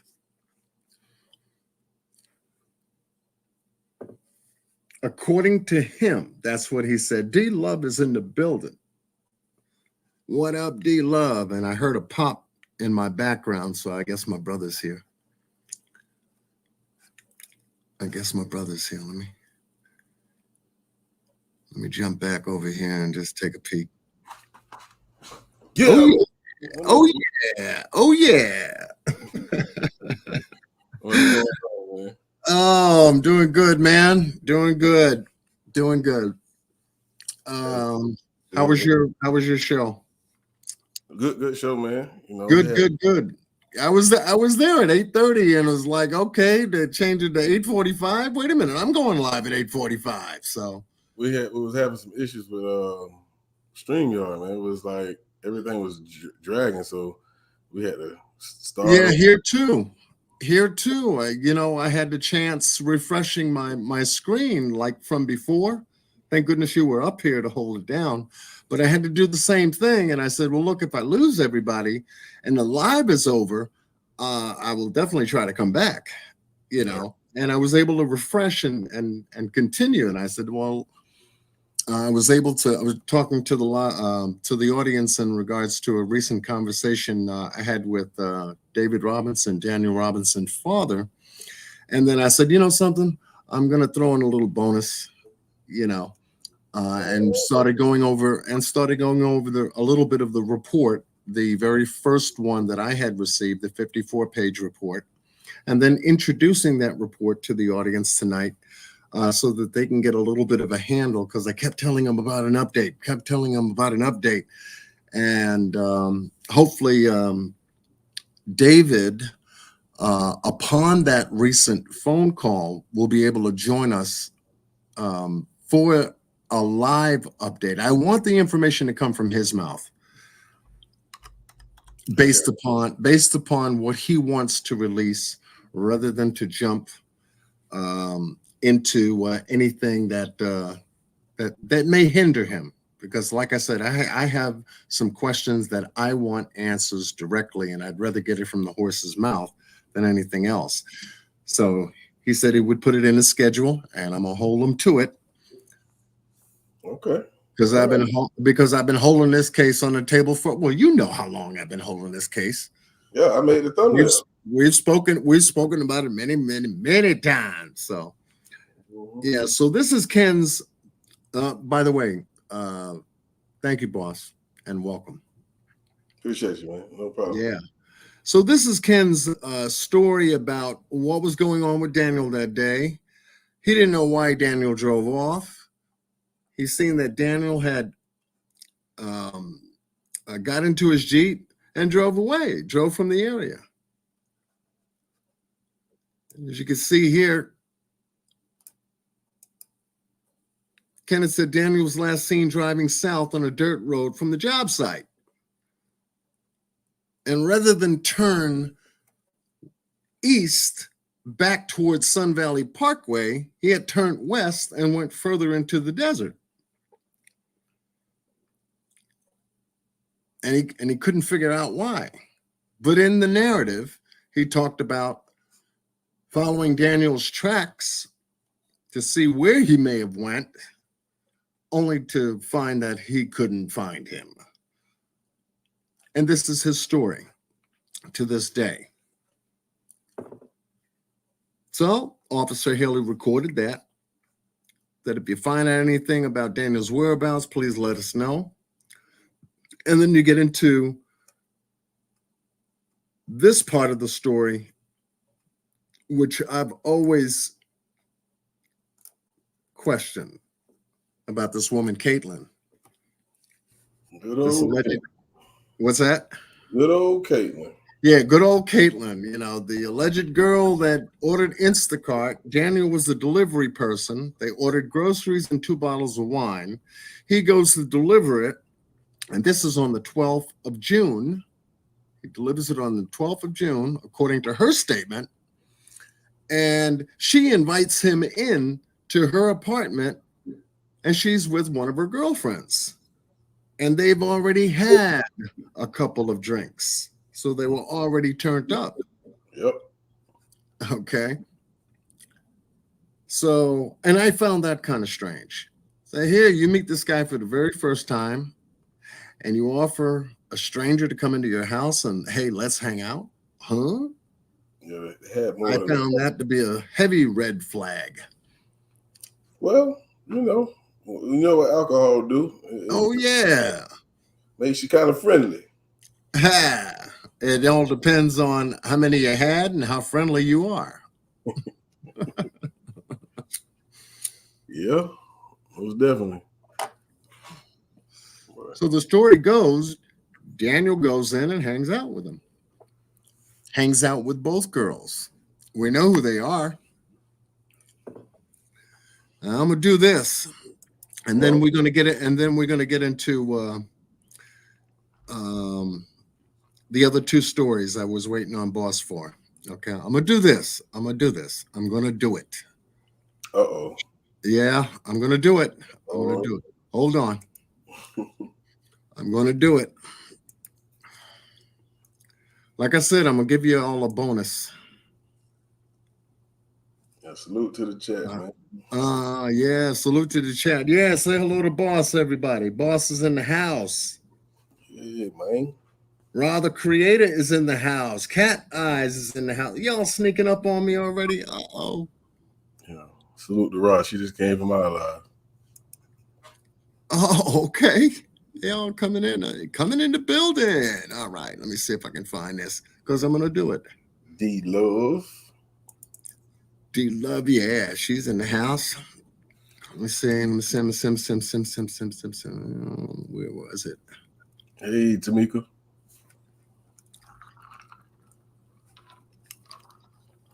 Must be in that other file.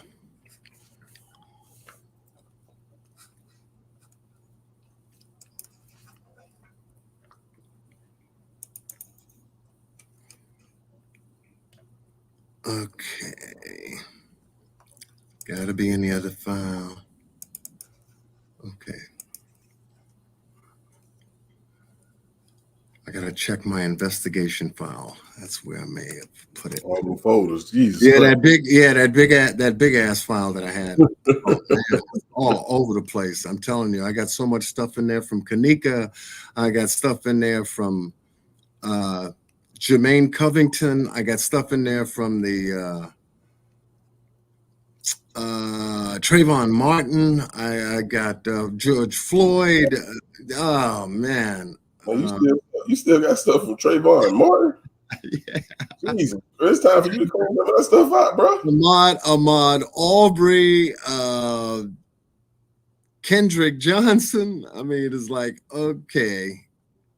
Goodness gracious. Yeah, I mean, it's all up in here, especially Kanika. Yeah, I pulled up one of my old photos and was going through pictures, and I had so many different screenshots of Kanika, man. I was like, Oh geez, my God. I'm talking about old screenshots.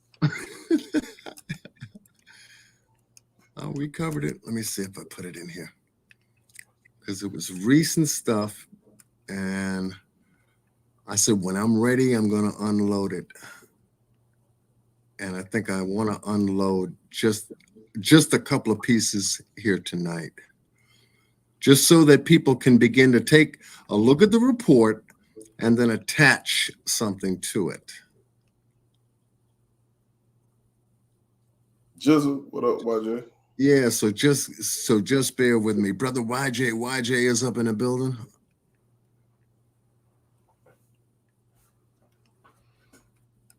Let's see what we got over here. I'm locating it. I got the West case in here. Oh man. I know I gotta straighten this stuff out.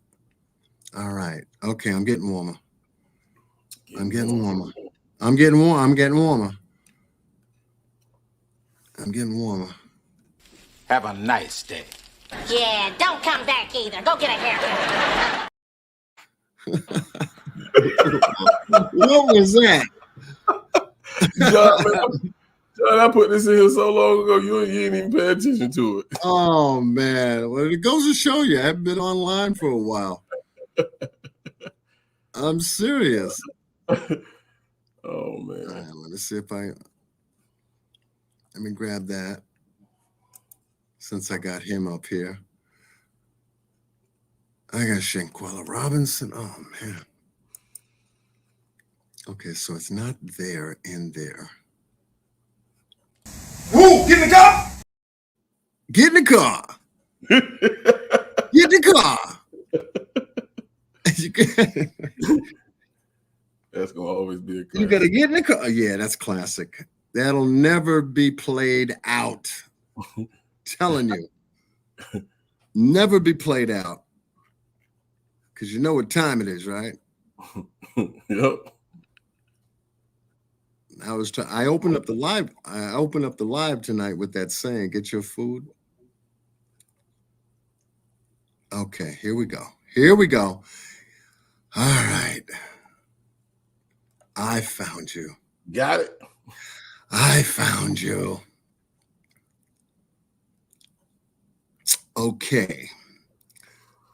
All right, y'all ready for this? Let's do it. Okay.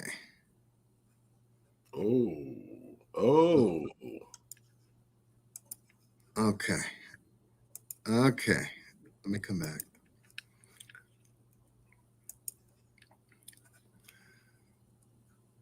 Okay, y'all. Needs a file secretary. Okay, Miss Angel. Miss Angel said I need a file secretary. Yeah, he's got so many cases and so many files. Oh my God. Yeah, that was your time to play your music, man. Your music. Oh, okay. All right. All right, guys. Y'all ready? Yep. Type of one in the chat. Type of one in the chat. You ready? I'm gonna unload it. I'm gonna unload it. Like I said, I'm gonna get this is a bonus tonight. This I can do. This without harm, without compromising any case information directly beyond what David would allow me to. But this is easy. Okay, y'all ready? All right. So check this out. Guess who that is? Gotta be Caitlin. Is that her and her friend? That's who we found. Hey, Caitlin, how you doing? Caitlin and her girlfriend.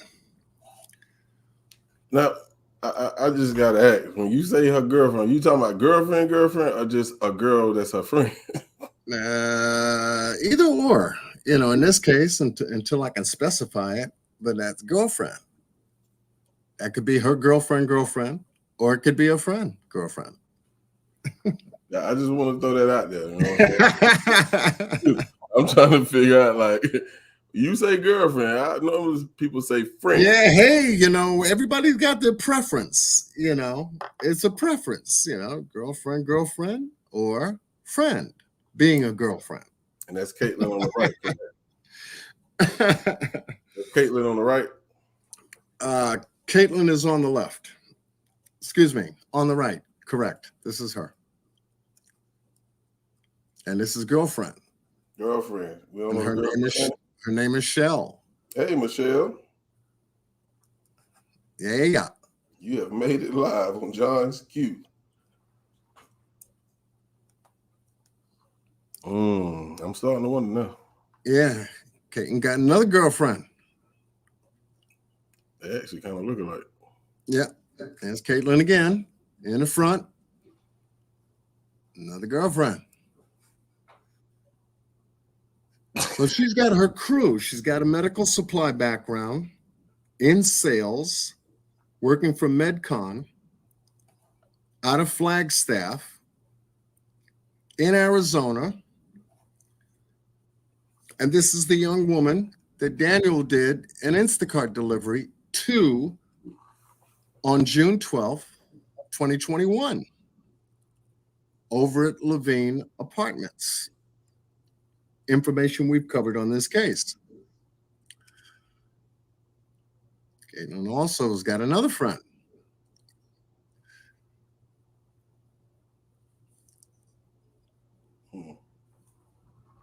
And this friend shows up in a lot of different pictures. Now, this friend is a different kind of friend.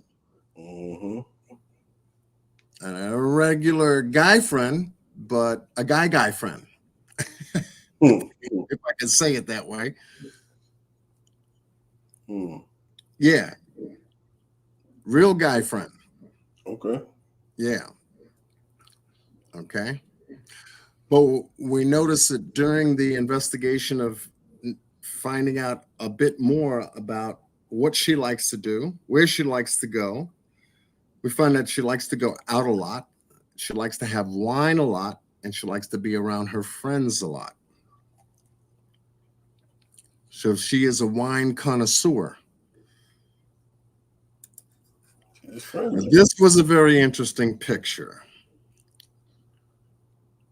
A very interesting picture. Tell us why, John.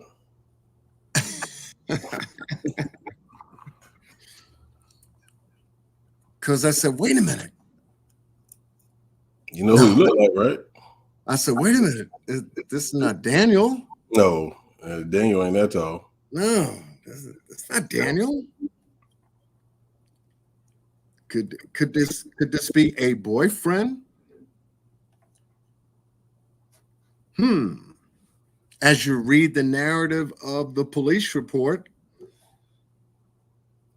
after that night that Daniel made that Instacart delivery, she started acting funny within the next few days afterwards. Ryder Creator said that's Dan. What happened? Ryder Creator said that's Dan. Yeah, so, but it's not. I sent this picture to David. David confirms it's not Daniel. No.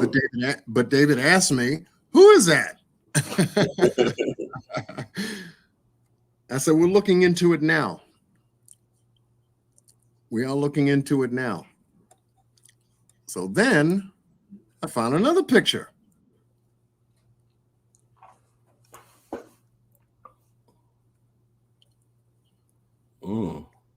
Yeah.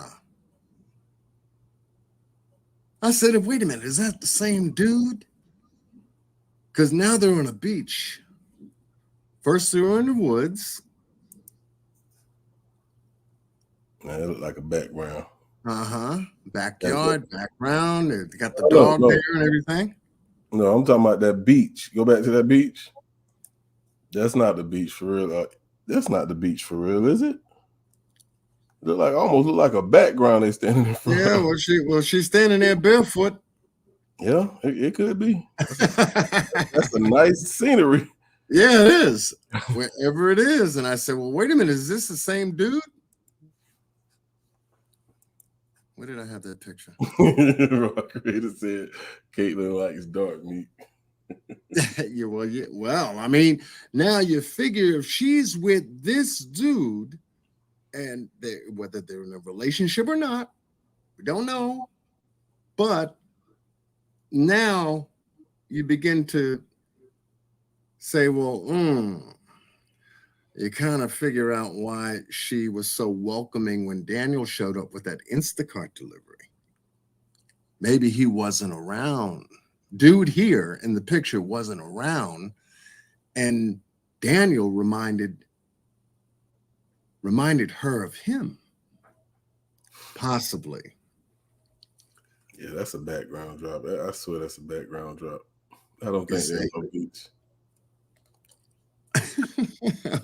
Okay, boss. I know how you're meticulously looking at the picture now. Let me get a screenshot of that and see if I can find that damn background. That background looked too damn perfect, bro. I know. See if I can find that picture. Oh.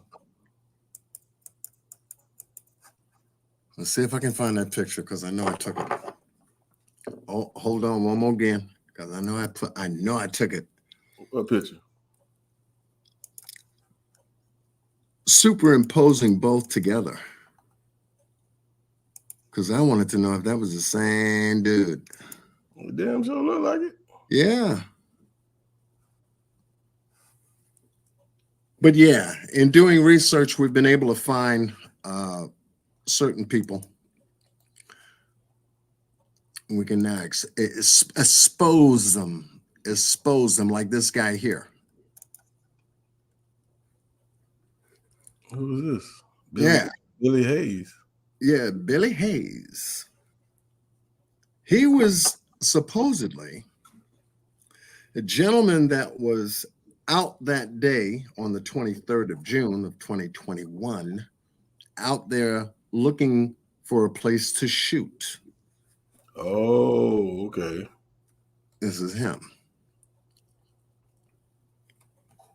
And allegedly, because it's in the report, on the 128-page report, he told police that he had met Daniel out there in the desert a little after 10 a.m. that morning.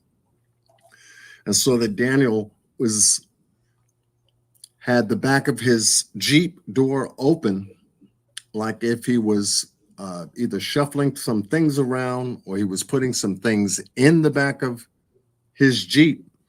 And he came across him, and hence the conversation of where would be the best place I can shoot. I'm looking for a shooting area without getting into any trouble. I found the question kind of troubling in and of itself, because this is the same guy who was mentioned as being a law enforcement officer. Yeah, he got marijuana charge. Yeah. Okay. You got a marijuana charge. You can't be no FBI. You can't be no. It's a misdemeanor. It's a misdemeanor, so he might still can. Yeah. So we're able to find him, and the detective, also in the narrative, questioned and interviewed him on several occasions because his story kept changing. So you got Ken Elliott's story that's changed on a number of occasions, and now this guy's story changed on a number of occasions. His cell phone was taken that day. GPS location and coordinates were recorded. All of his personal information on his stuff was looked into, because a lot of what he told police, according to the detective Biffin, who's handling the case, found him to be a very strange fellow. Very strange. Does the truth ever change? Never. No, never. So we seen on cases where once the police find out or investigators find out you lied, it's the reason you lied. And they will stay on you until they get the truth out you. Yeah. Don't seem like the case here. Right. Right. And that's what's bothering David. They're not really pursuing or trying to pursue. You capture somebody in a lie, they stay your suspect until you break them. Yep. Guy's been looking for his son for over 2 years now. What is the song and dance game for? Who are you trying to protect? Somebody you know? Do you know Ken Elliott? Do you know anybody at New Matrix? What's the deal? What's the bullshit for? Get down to it. Get down to it. So I wanted to share that. So at least you guys have an idea of what Caitlin looks like. And you see why Daniel, on the other hand, responded the way he did. Like, man, I'm in love. Wait a minute. I got the what is it? Cupid. I got Cupid. I got Cupid in my head. So whatever happened that night, during the night of that delivery, I like your pick, by the way. I appreciate it. I created that. Oh, yeah. That's solid. During that delivery, something happened that night. Enough to have stirred him in an entirely different direction. I don't think that damn podcast was part of it. Okay? Only because of the environment in which was stated that he had entered into. Apartment with 2 girls, already turned up, and he bringing 2 more bottles of wine. Now he leaves there, love struck. And this remained consistent and constant throughout the rest of the case at that point.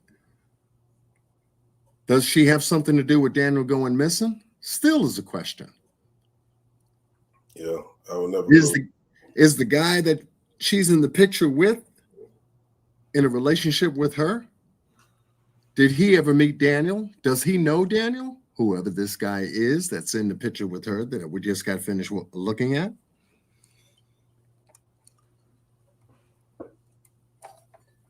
Appreciate it, Angel. Okay. So there's still, and this is what David is still working on, this background information and evidence that he's working with. Okay. And I'm going to hold off right there. No, don't give up on it. You were just on the police report. Well, I did promise, boss, since he was able to be so kind to spare his time to do 2 case updates that I wanted to do tonight on tonight's live. And I know that he's covered information on his end pertaining to 2 big cases that has starting to turn into updates. And I wanted to have Boss join me to do these 2 exclusive updates. So, Brother YJ, thank you for joining us here tonight in regards to my live here tonight. I wanted to be a part of your live, but you guys went the same time I did, so I said I can't be there. Darn it. No, that's cool. Yeah. Yeah, I'll catch the replay. I definitely want to catch the replay because that's a new story I hadn't heard about before. Got a couple of questions in the chat. Do you have a picture of Roger? Yes, but I cannot show that.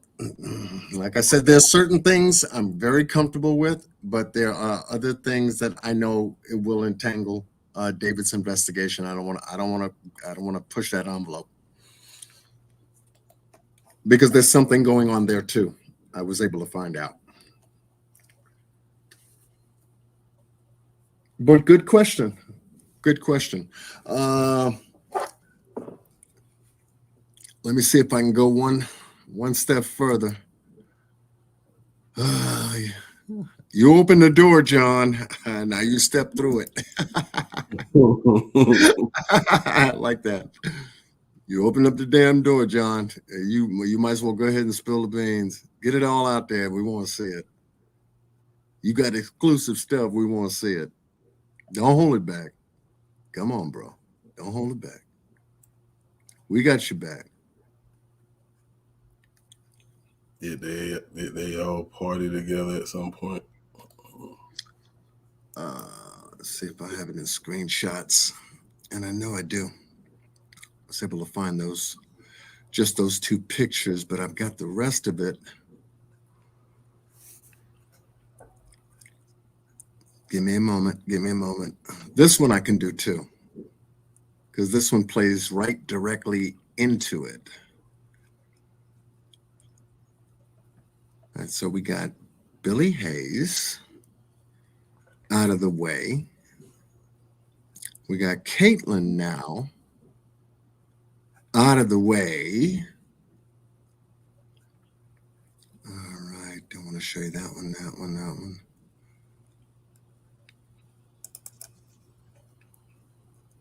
Okay. No. So I put that here.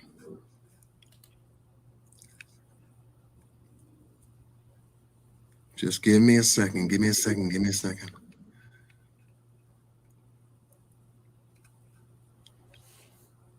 Hurry up, damn it. I don't have all night. Hurry up, damn it. I don't have all night. Come on, John. You're supposed to be on top of your game.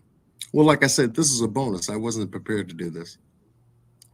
But since we were already talking about the update to it, I said, well, you know something, let me drop a little bit.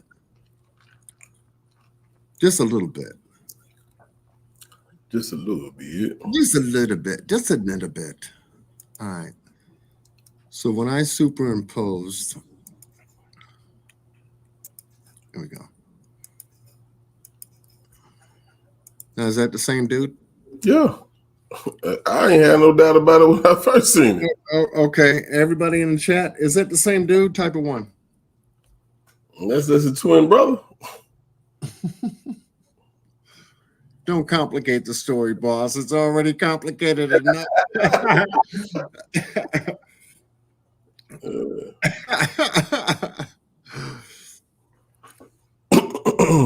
Okay, so we got Angel says yes. See, the females know.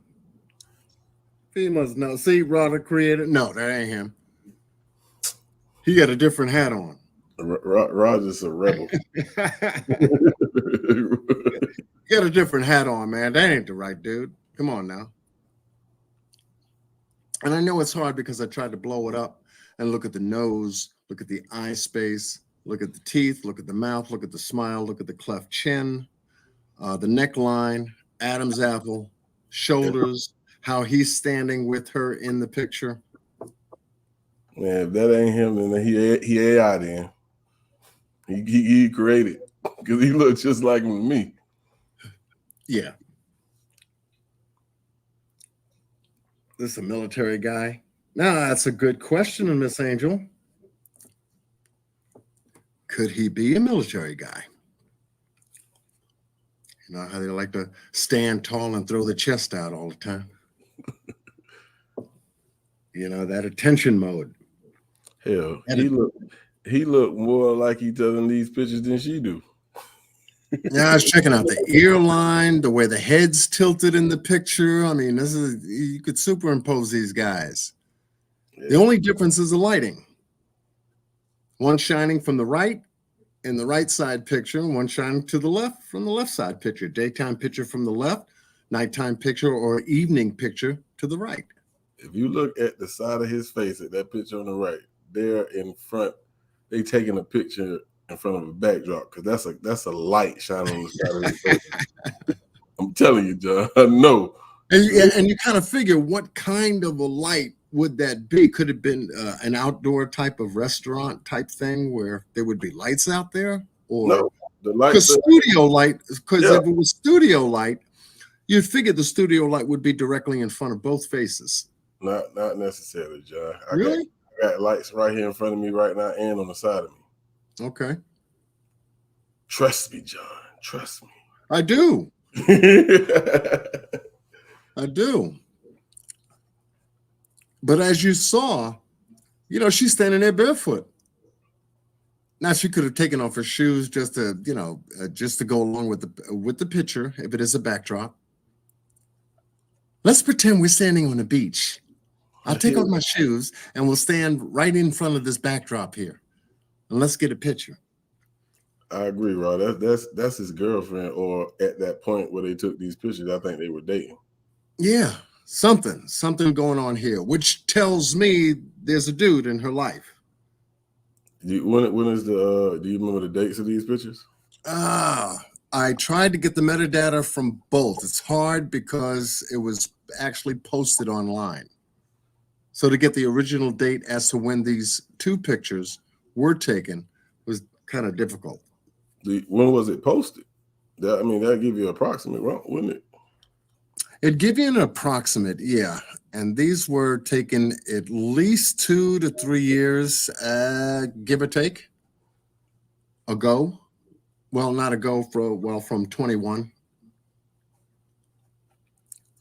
So it was 2 to 3 so years.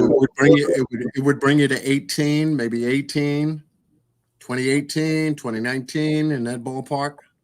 Yeah, the way she moved, he went with her when she met Daniel. He probably let him dip. That's just a guess, though. I don't know. So that's pretty much that on that. I'm still looking for the other one, but while we're doing that, because I can always come back to that. I wanted to do an update on little Cody Bigsby. Little Cody Bigsby. There's a 4-year-old Hampton boy, Cody Bigsby, went missing, or was reported missing by one of the parents. And there's a big update on that. I wanted Boss to join me with because I know he's been covering the case, and I said, who better than to have help to give that update would be you. Most definitely. All right, so to bring everyone up to speed as to the Cody Bigsby case, I was wondering if, let me see. Well, I can do this and give everybody a visual as to who we're talking about. This is 4-year-old Cody Bigsby.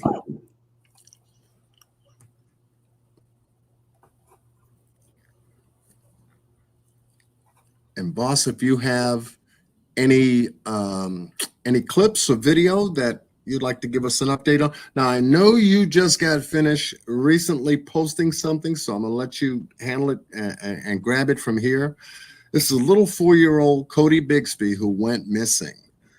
And the developments on his case were very, very slow, far and wide. Yeah. Up until the police began looking at one particular person. Right, which is his father, Corey Bigsby. His story just never added up from day one. Yeah, forgive me some of the details. I've been waiting for an update for a long time, and when the one came recently, I believe it was a few months, maybe not even a few months. Yeah, probably about a month ago. Yeah. Well, your son, you say you see your son, 2:00 in the morning? That's the last time you seen him? And then in the morning, 2:00 in the morning. 2:00, I think it was either 1 or 2:00 in the morning. And you wake up and he's no longer there. Now, at this time, it was in January, I believe. It's cold outside, really cold outside. There you go. That little boy ain't just walked out that door. Now, this was January 2022, correct? Yes. Yeah. Okay. Yeah. January, month of January. You don't know where your son is 1 to 2 a.m. in the morning. No, that was the last time he saw Cody. Oh, that okay. The last time he saw Cody. Okay. He reported him later on that morning, I believe, like 9. Like I said, the details. Matter of fact, I'll just play this clip right here. Well, there you go. It's going to tell you what's going on now, but we'll backtrack. So if you want me to play it, I can go ahead and do that. Hey, you got it. All right.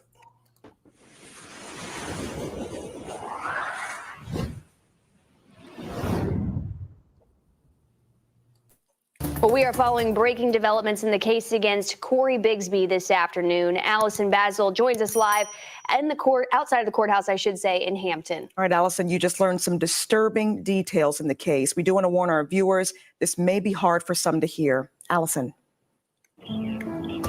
Yeah, Ashley, Bethany, prosecutors called officers from the Hampton Roads Regional Jail to the stand to read several statements they say Corey Bigsby wrote or told them back in August 2022 and December 2022. And they had officers read those statements aloud in court. In it, Bigsby talks about the day his son Cody Bigsby died. In the statement, he allegedly says, quote, "I found my son unresponsive, tried CPR. I could not revive him." The officer on the stand says Bigsby dictated this confession to him and the officer wrote it down. The officer says Bigsby said he tried several times to revive him and asked God to save him. Bigsby says he went outside to talk to God. Bigsby says he realized Cody wasn't coming back, and he says, quote, he put him in a trash bag, put it in the car, and it sat for 3 days. Oh, Bigsby says man. after he put him in the car, he drove to Garrett A. Morgan Boulevard and buried him. A second officer took the stand and testified about a statement she got from Bigsby. She says Bigsby allegedly wrote that on January 30th, 2022, he stepped out of his apartment to get items from his car. When he returned, he found Cody laying at. Oh, man. Now, I just wanted to pause it right there because y'all heard that he actually gave them a location where he buried him at. That makes you wonder, did they go look there? If they did, obviously they still haven't found him. So I just wanted to point that out. Wow. At the bottom of the steps, unresponsive. In the statement, she says Bigsby says Cody must have fallen. He also says he buried him. And another officer testified that he found a letter in Bigsby's jail cell in his notebook where Bigsby says he allegedly killed Cody. The officer says Bigsby writes he hit Cody's head on the floor, hit him with his fists, and put him in the fridge and buried him. Now, the court is on a lunch break. The judge could possibly rule to suppress these statements. That is what the defense is asking for. The defense attorneys are saying that jail staff allegedly coerced Bigsby into writing these statements. And of course, we're going to keep you updated on all the happenings today. Live in Hampton, Allison Basil, 13 News Now. In the refrigerator. Put them in the refrigerator. These people with the refrigerators now.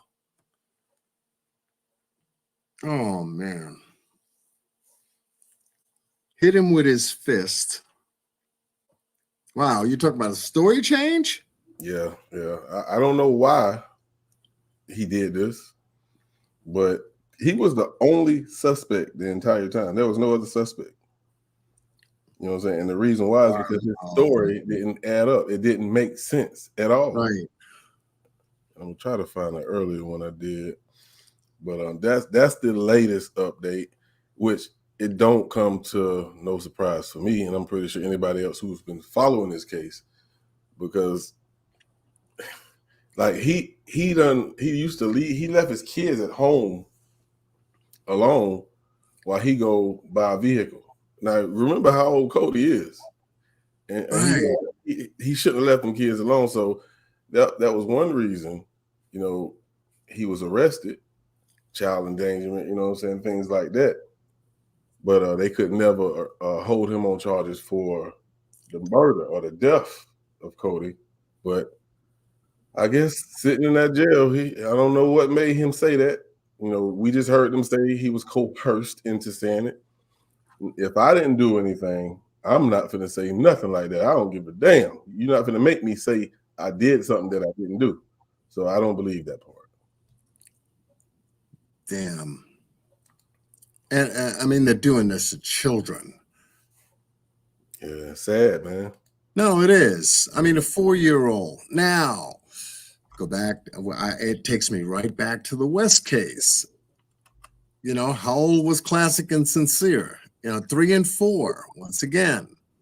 You know, and the infamous word rambunctious for that type of age kid. You know, you figure, you know, kids, you know, sit down, keep still, go to your room, you know, type stuff, you know, and maybe that could have been a trigger. That could have been a major trigger. It was getting on his nerves to a point, couldn't go to sleep, didn't want to go to sleep, didn't want to go to bed, maybe looking for mommy or something like that. And dude lost it. Couldn't handle him. Yeah, I got this video. This is the original video I did.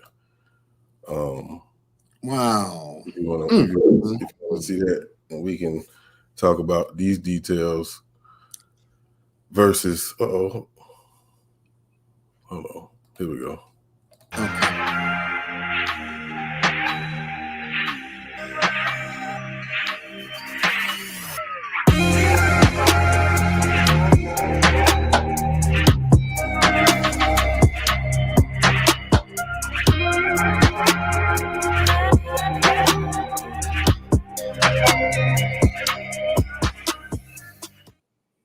Hello, everyone, and welcome to the Cody Bigsby case. Cody Bigsby is a 4-year-old kid who went missing January the 31st. His father is Corey Bigsby. Now, Corey reported his son missing 9 a.m. on the 31st. but he went missing at 2 a.m. Check this out. The story starts back in December of last year, on the 13th. Court documents show Corey Bigsby admitted to leaving his 4 children, all under the age of 5, home alone for hours. Those documents also show he did the same thing on January 25th. Then, this past Monday, January 31st, is when he reported Cody missing at 9 in the morning. Corey said his son had been missing since 2 a.m. But on Tuesday, Hampton police say the dad's timeline didn't add up. Tuesday night is also when crews began searching the Hampton steam plant, which was later determined inconclusive. Police also deployed an FBI helicopter and drones and asked for the public's help. But on Wednesday, they asked for the public's help in a different way. In a press conference, police declared Cody's dad the main person of interest in their investigation, asking the community for any info on where he shops, eats, and who he's friends with. A grim reality started sinking in on Wednesday when dive teams and cadaver dogs were sent out, but they returned with nothing. And intensity really started ramping up on Thursday. We saw the most traffic at the command center than we'd seen all week, with police handing out a new flyer that now includes Cody's dad on it and extends the timeline for information all the way back to Christmas. Then, just past noon, forensic units started taking evidence out of Cody's home, and by 7 p.m., we learned Corey Bigsby had been arrested and charged with 7 counts of felony child neglect. And that brings us into today, Friday. Corey Bigsby has been arraigned on those charges, with Hampton Police Chief Mark Talbot saying he finds it hard to believe Cody wandered off in the middle of the night on his own. Yeah, I think we all have a hard time believing that. But one thing that stood out to me is, where's the mother? Why is these kids living with the father? Which is nothing wrong with that. Let's get that straight. Right. He has, I believe, 3 or 4 kids that live with him. Now, according to the investigator, they have been in contact with Cody's mom, but you won't find her name nowhere. Nowhere. They stated that she answered all of their questions. What questions did they ask? I don't know. Now, what I do know is she stated that she haven't seen her kid in about a year, which was the last time she dropped her son off to Corey. And the only reason she know her son is missing is because the police contacted her. Now, what kind of shit is that? Oh, man. Now, one thing that tripped me out about Corey is he admitted to the folks that he leave his kids home alone, 4-year-old and 2-year-old twins. Matter of fact, let's take a look at the second clip. Check this out. The Hampton police calling Cody's father a person of interest, saying Corey Bigsby has not left the police headquarters as the search continues for the 4-year-old. Today, police focused their search in a 1-mile radius surrounding Buckrow Point Apartments, where Cody lives, encompassing much of the old Buckrow area.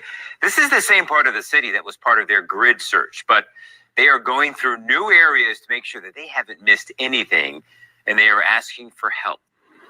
Yeah, Kurt, this really is a 24-hour operation, and police are really relying on neighbors' help now more than ever. They're asking people to check their properties for anything suspicious and to let them know if they've last seen Cody's father, Corey, where he shops, who he talks to, and what he does. Anything to help piece together where this little boy might be. Searchers covering new ground Wednesday. Can anybody tell me what this case reminds you of already? Oh, man. Now, the biggest question is, I think the 25th was the last time before the 31st that he left them kids in the house by themselves. Where did he go on the 25th? I don't know. But the 31st, let's go to the 31st. You see your kid 2 o'clock in the morning, which he should be in the bed asleep. But when you look, he wasn't there. And you don't report him until 9 a.m., 7 hours later? Now, unless your son like to play hide and go seek with you in the middle of the night, then I can understand why you had to go look for him. But 7 hours? No, pimping. No. Yeah. You search that bedroom, you search that house, you don't see him, you should have called them folks immediately. Something wrong with that, pimp. That's right. And let's think about it. You have told us that you left these kids at home several times alone, while you actually go out for hours and they never left the house then. Why would they leave the house in the middle of the night and it's cold as hell outside? And then you got the nerve to say it's such an inconvenience to take them with you, man, you Mhm. ought to be slapped in your mouth, bro. Hell yeah. Now, my question is, when the last time anybody else saw Cody prior to the 31st of January? Because your story ain't sitting right with me, homie. Now, there's one more thing I want to touch on before I get up out of here. People, I understand how hard this is and how tough this can be if Corey was your family member. Cody was your cousin, a nephew, grandchild. I understand how tough this can be. But you have to understand these people have a job to do. They're going to start with the parents first. No doubt about it. Always. And Always. I understand you want to protect your family's name and state that, hey, my brother wouldn't do nothing like this. But if you know deep down inside, looking at the evidence, don't sit there and deny it, because it's going to make you look bad too. I want y'all to take a listen to what Corey's sister had to say. And this is prior to what Corey admitted to, as far as him leaving the kids home alone. Listen to what she say now. Not a chance. Not a chance. I don't believe it for a second. What if it comes out to be that he did? They're going to have to prove it. Because I know my brother. I know my brother, and I know that it's not true. Are you sure about that? Wow. Because this is what the police said. Evidence that we have does not completely match the stories that we have received at this point. Does not completely match the stories that we have received at this point. They're going to have to prove it. Because I know my brother. Brother to brother, man to man, father to father. Come on out with the truth, bro.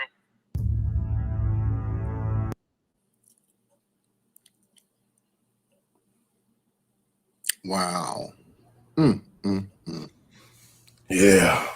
Great piece, man. Good piece. Wow. Appreciate it. Yeah, that gave me chills, man. Just listening to that, and then, when you know. And, Absolutely. And I think anybody following this case would have looked at Corey as well. And yeah. Back then, that was me commentating, y'all. That wasn't me talking now. But it just pissed me off when I heard his sister say that, man. It's like, I understand that's your family. But you say, I know my brother. No, you don't. Then again, to me, it sounded like she said that, but I ain't telling you. Right. Right. I ain't telling y'all nothing. It ain't going to come out my mouth, So, wow. And for him to have gone this long with it, that's incredible. It is. All to try to stay off the hook. Now they already got you. Now they got to prove it. Yeah. Like I said, I don't know why he has the kids. And like I said in the video, the mother hadn't seen Cody in a year. That's weird to me, man. That's weird. That's a big ass red flag right there. A year. So was she looking for him? Was she trying to find out where Cody was, not seeing him for a year? Was she making phone calls? Was she trying to, stalk this dude? Was he hiding Cody from her? I don't think that's the case. She voluntarily let, Corey keep Cody. You know what I'm saying? I don't know if she had any issues going on in her personal life that made her want to just give up her son, because that's not normal for a mother. You know what I'm saying? Absolutely. It's normal for a mother to do that if they're in a situation where they can't provide the best living situation for the kid. I understand that. Yeah. So I'm not going to bash her, because I haven't heard anything on why Corey had him. But it's weird for the simple fact that you haven't seen him, talked to him. No, nothing. That's crazy. 4 years old. That long? Nothing? Uh-oh. But she never been a suspect because, she didn't have him. Right. But it dwindles in the back of your mind about her now. And those are going to definitely be continuous questions, regarding this particular case as to whether she did anything to try to connect with Cody in some way, shape, or form after a year. And during this whole time where he been missing, you haven't heard anything from her. I mean, the police talked to her, but you would think as a mother, regardless if you couldn't take care of them, you should still love your kid and want to know about their whereabouts and their well-being. That's simple. That's you don't have to want to know. That's just natural. Right. But then again, the police would ask her the question, do you think he would hurt him? If she and whatever her response was, kind of maybe, tilted that back into his court. Do you think Corey would hurt Cody in any way, shape, or form, to the best of your knowledge? And if her response was yes, then my next question was, why do he got him then? Right. Why do he got him? Right. So her situation had to have come out in that report as well, to the police. Yeah. I'm this, I'm that, whatever her story is, but this is a bad one too. Yeah. But thank you so much for that update, because I know that I've been I was connecting with it, and I said, I wonder if there's an update, and there was one, and I know you covered it, and I said, oh man, well, let's bring on Boss and have you do the update. And that's extraordinary, that case. Little 4-year-old, once again, little one, helpless, harmless, can't hurt nobody, and they end up like that. Yeah. Classic and Sincere, the same way. Helpless, harmless, can't hurt nobody. And look what happened to them. Yep. And they always report them missing. Always report the missing first. Then when the story comes out, then, we got a little crook in your story here. You want to clean it up? Then can't. And I'm hoping that even for Summer Wells, she goes missing. Nobody's seen her. Nobody know anything about what happened to her and all this other stuff. And nobody. Yeah. Till the parents trip up. And that's what the police were hopefully trying to stick around to hit a nail on. They got to slip up. If they did anything to Summer, they have to slip up.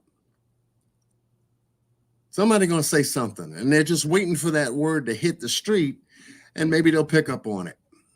All right. Because when the stories change, that's when the flags go up. Always. So, thank you for that update.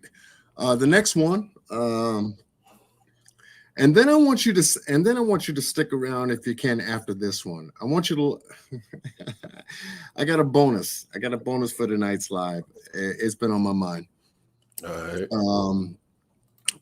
This one for this update, we're looking at. And I know I've covered a number of lives pertaining to Breonna Taylor.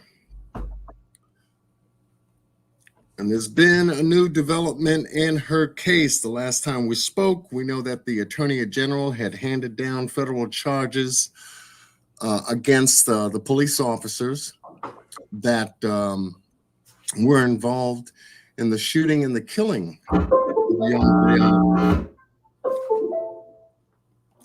at the time. And investigated. And out of Memphis, if I'm not mistaken. I got to remember some background on this, but they were not arrested or charged with anything. It was a justifiable shooting on a bad warrant. The police had doctored up a damn warrant, took it to a judge, had the judge sign off on it, And then a special task force team went to her apartment and thought that there was drugs in the apartment because that was a part of the warrant. So it was a search warrant for drug paraphernalia from an ex-boyfriend or a connecting friend who was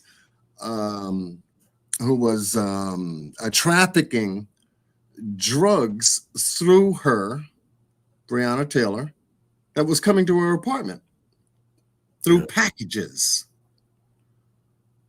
So the police showed up to provide the search warrant. Boyfriend that she was with felt that someone was during that night. The boyfriend had heard a sound at the door. It's a lot of banging. Somebody was trying to get into the house. Obviously, he went into self-defense mode and pulled his gun. And as soon as the door bursted open, he shot. As he should. Not knowing it was police behind the door. Yeah, it's a no-knock warrant. It's a no-knock warrant. Police bashed open her door. Obviously, he's there with her. And what did that sound like? We don't know, but you can imagine. And he took a shot. Hey, I got a gun. But by that time, police fired back. His only shot hit one of the officers in the leg. And then the other officers inundated the apartment with well over 30 some odd shots, 8 of them connecting with Breonna Taylor. Yeah. And unfortunately, she died of her injuries. They're taking the boyfriend into custody. He told them what happened from their side. He didn't know why they were there, what they were there for, only to find out it was the wrong apartment. The wrong apartment. Yeah, man. Then when the case was investigated even further, and there was protest, Benjamin Crump was a part of this case as well, pushed this case. Hey, the state didn't do anything to the police officers, giving it a justifiable homicide because they were shot at, so to speak. But Benjamin Crump took this case and sent it to the feds. Feds looked at it, investigated it, found out that it was a faulty warrant, and then pressed federal charges against the police officers. Let me see if I can.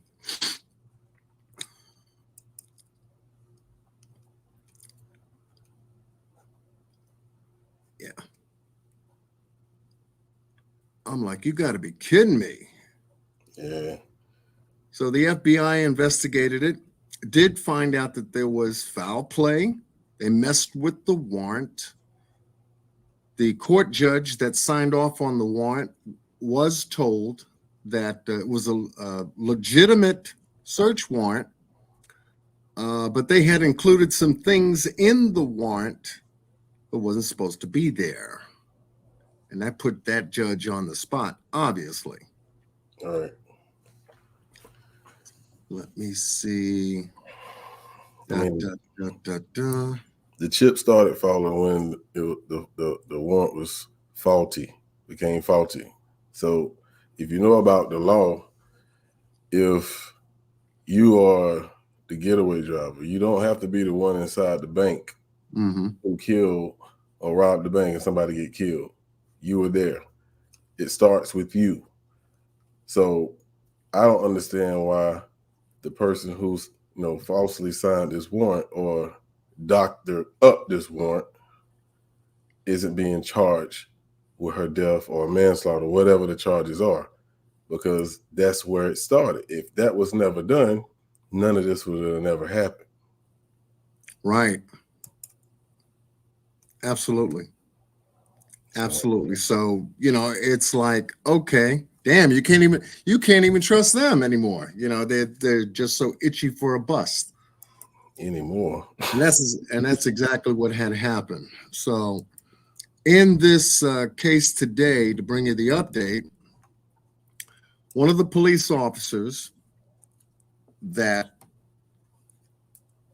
the feds had investigated, Hankerson, I believe his name is, yeah, was indicted.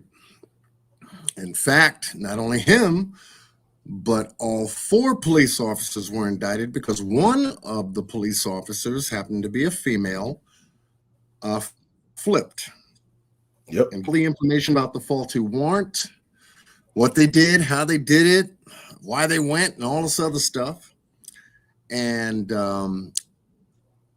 they looked at Hankerson's behavior during the time of the shooting, and this guy was indicted for firing his weapon into the apartment blindly,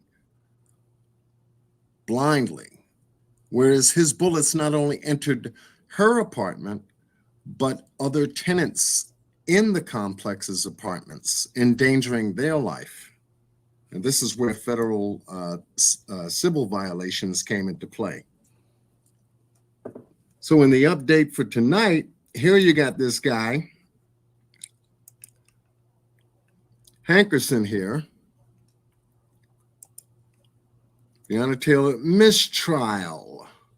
What to know after jury's deadlock over charged officer. And this is him.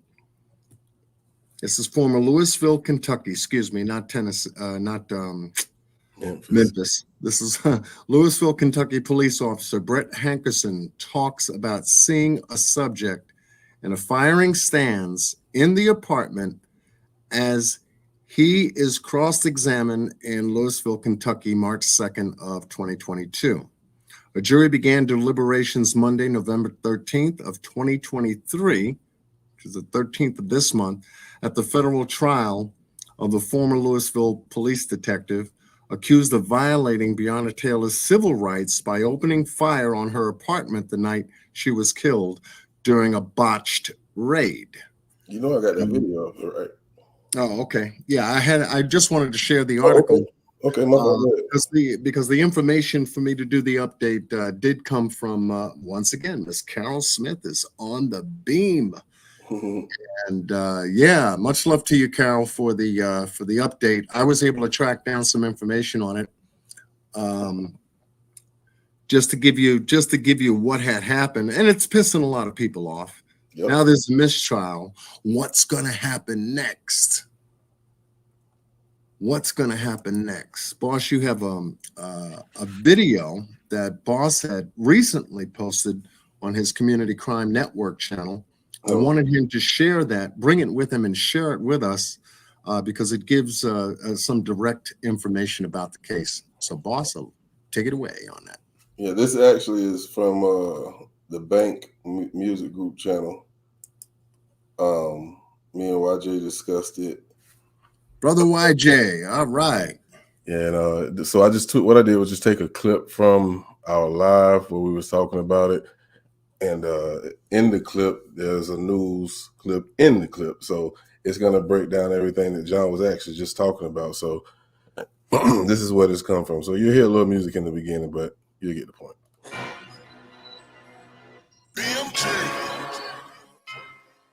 Breonna Taylor, of course, was the young African-American medical worker who was shot and killed during a botched police raid at her apartment in March 2020.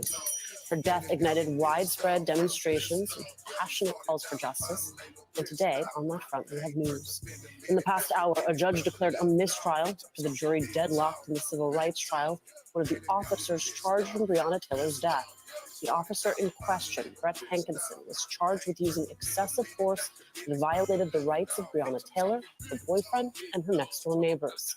Hankerson fired 10 shots into Taylor's window and a glass door after officers came under fire during the flawed drug warrant search. They just couldn't reach a conclusion on those 2 federal civil rights charges against Brett Hankerson. Now, he is the officer, former Louisville police officer, who was involved in that, as you mentioned, March 2020 raid inside Breonna Taylor's apartment. Let's just remind viewers of the facts here and what happened then. This happened months before the murder of George Floyd, but this was part of that movement, that social justice movement and the calls for reform.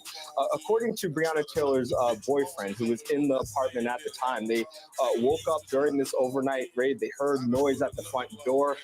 When they went toward the door. That's when police busted in, and he used his legal weapon to fire one shot at an officer, striking one in the leg.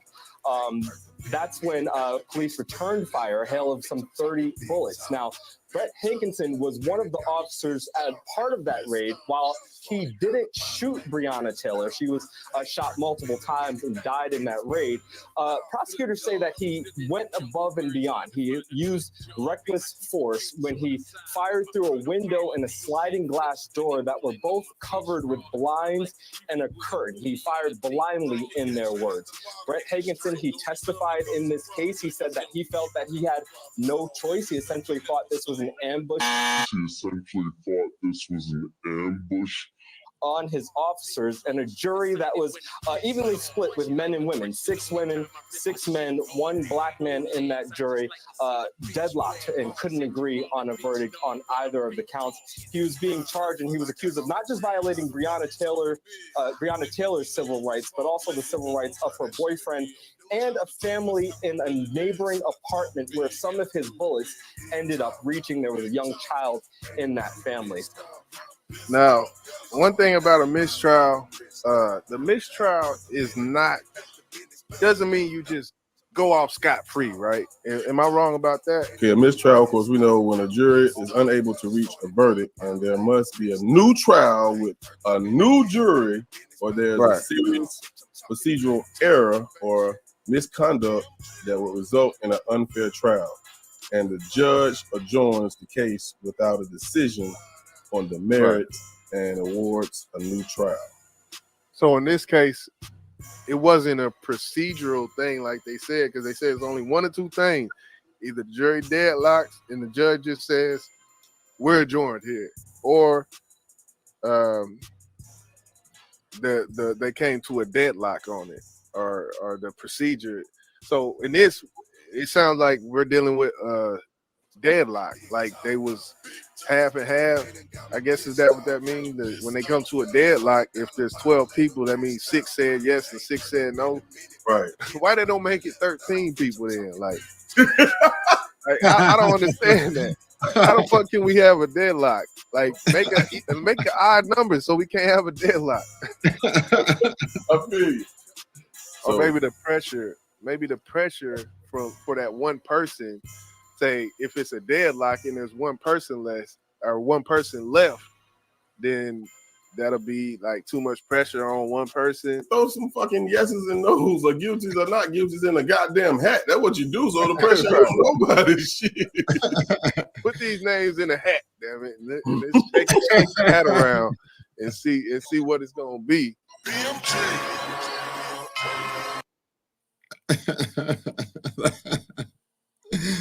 YJ, yo. Oh, that's solid. But he's right. I agree with him. Why didn't they get a 13? You know what I mean? Dude, don't do 6 and 6 and get deadlocked. Yeah, throw somebody else in there. Shit. Right. I agree. When he asked that question, I said, man, I feel you 100%. Like, it should never be a deadlock. But very good point. I mean, common sense, they just got to know how to count. That's all. For real. Man. Is YJ still in the building? I don't know. He might be recording. But I don't know if y'all caught that one point. I just want to point this out real quick, John.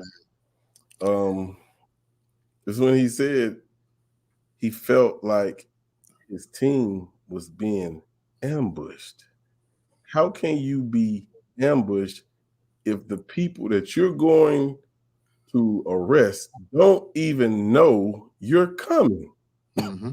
That doesn't make sense. And I don't understand how they came to this deadlock, which you found out who the jury was. I think it was 1 black man, 6 women, and 6 men. Oof. So, that makes a lot of sense to me on why I came to this point. But the evidence, when like you said, the guy took it to the feds, the Supreme Court, they picked it up. The feds, they picked it up because they seen the BS as well. So it's baffling to see that this case ended up like this. Now, like we said, it's not over. It's just a mistrial. Right. They can have another. They will probably have another trial. But I know one thing: he better not walk. He better not walk. Yeah. I agree. But then again, people have got their eyes on this case. They got their eyes on the Breonna Taylor case tight, and they're watching how everybody moves, what's Right. being said, how everything is being handled, and maybe, they're hoping maybe they'll get tired, because they went quite a while to get to this point for them to have a mistrial on this dude. Right. This is not like last week or something like that. They went a few good years to try to get where this case has gotten to today. Yeah, we got to remember this is Louisville, Kentucky as well. Brother. It's a lot of hurry up and wait. Yeah, it's a lot of crazy. That's who got GMJ. Yeah, I don't trust Louisville. I'm sorry if anybody here from Louisville, but that I don't know about that. Seriously, man. Oh man, yeah. So thank you, and brother YJ for covering that, because I knew you did something, and I said, oh man, I wanted to include that, and I said, well, let me bring you on, and because I know that you've got some something fresh on the table that we can share concerning that case. Yeah. I appreciate that. No problem at all. It's my pleasure. Yeah, definitely. You got a couple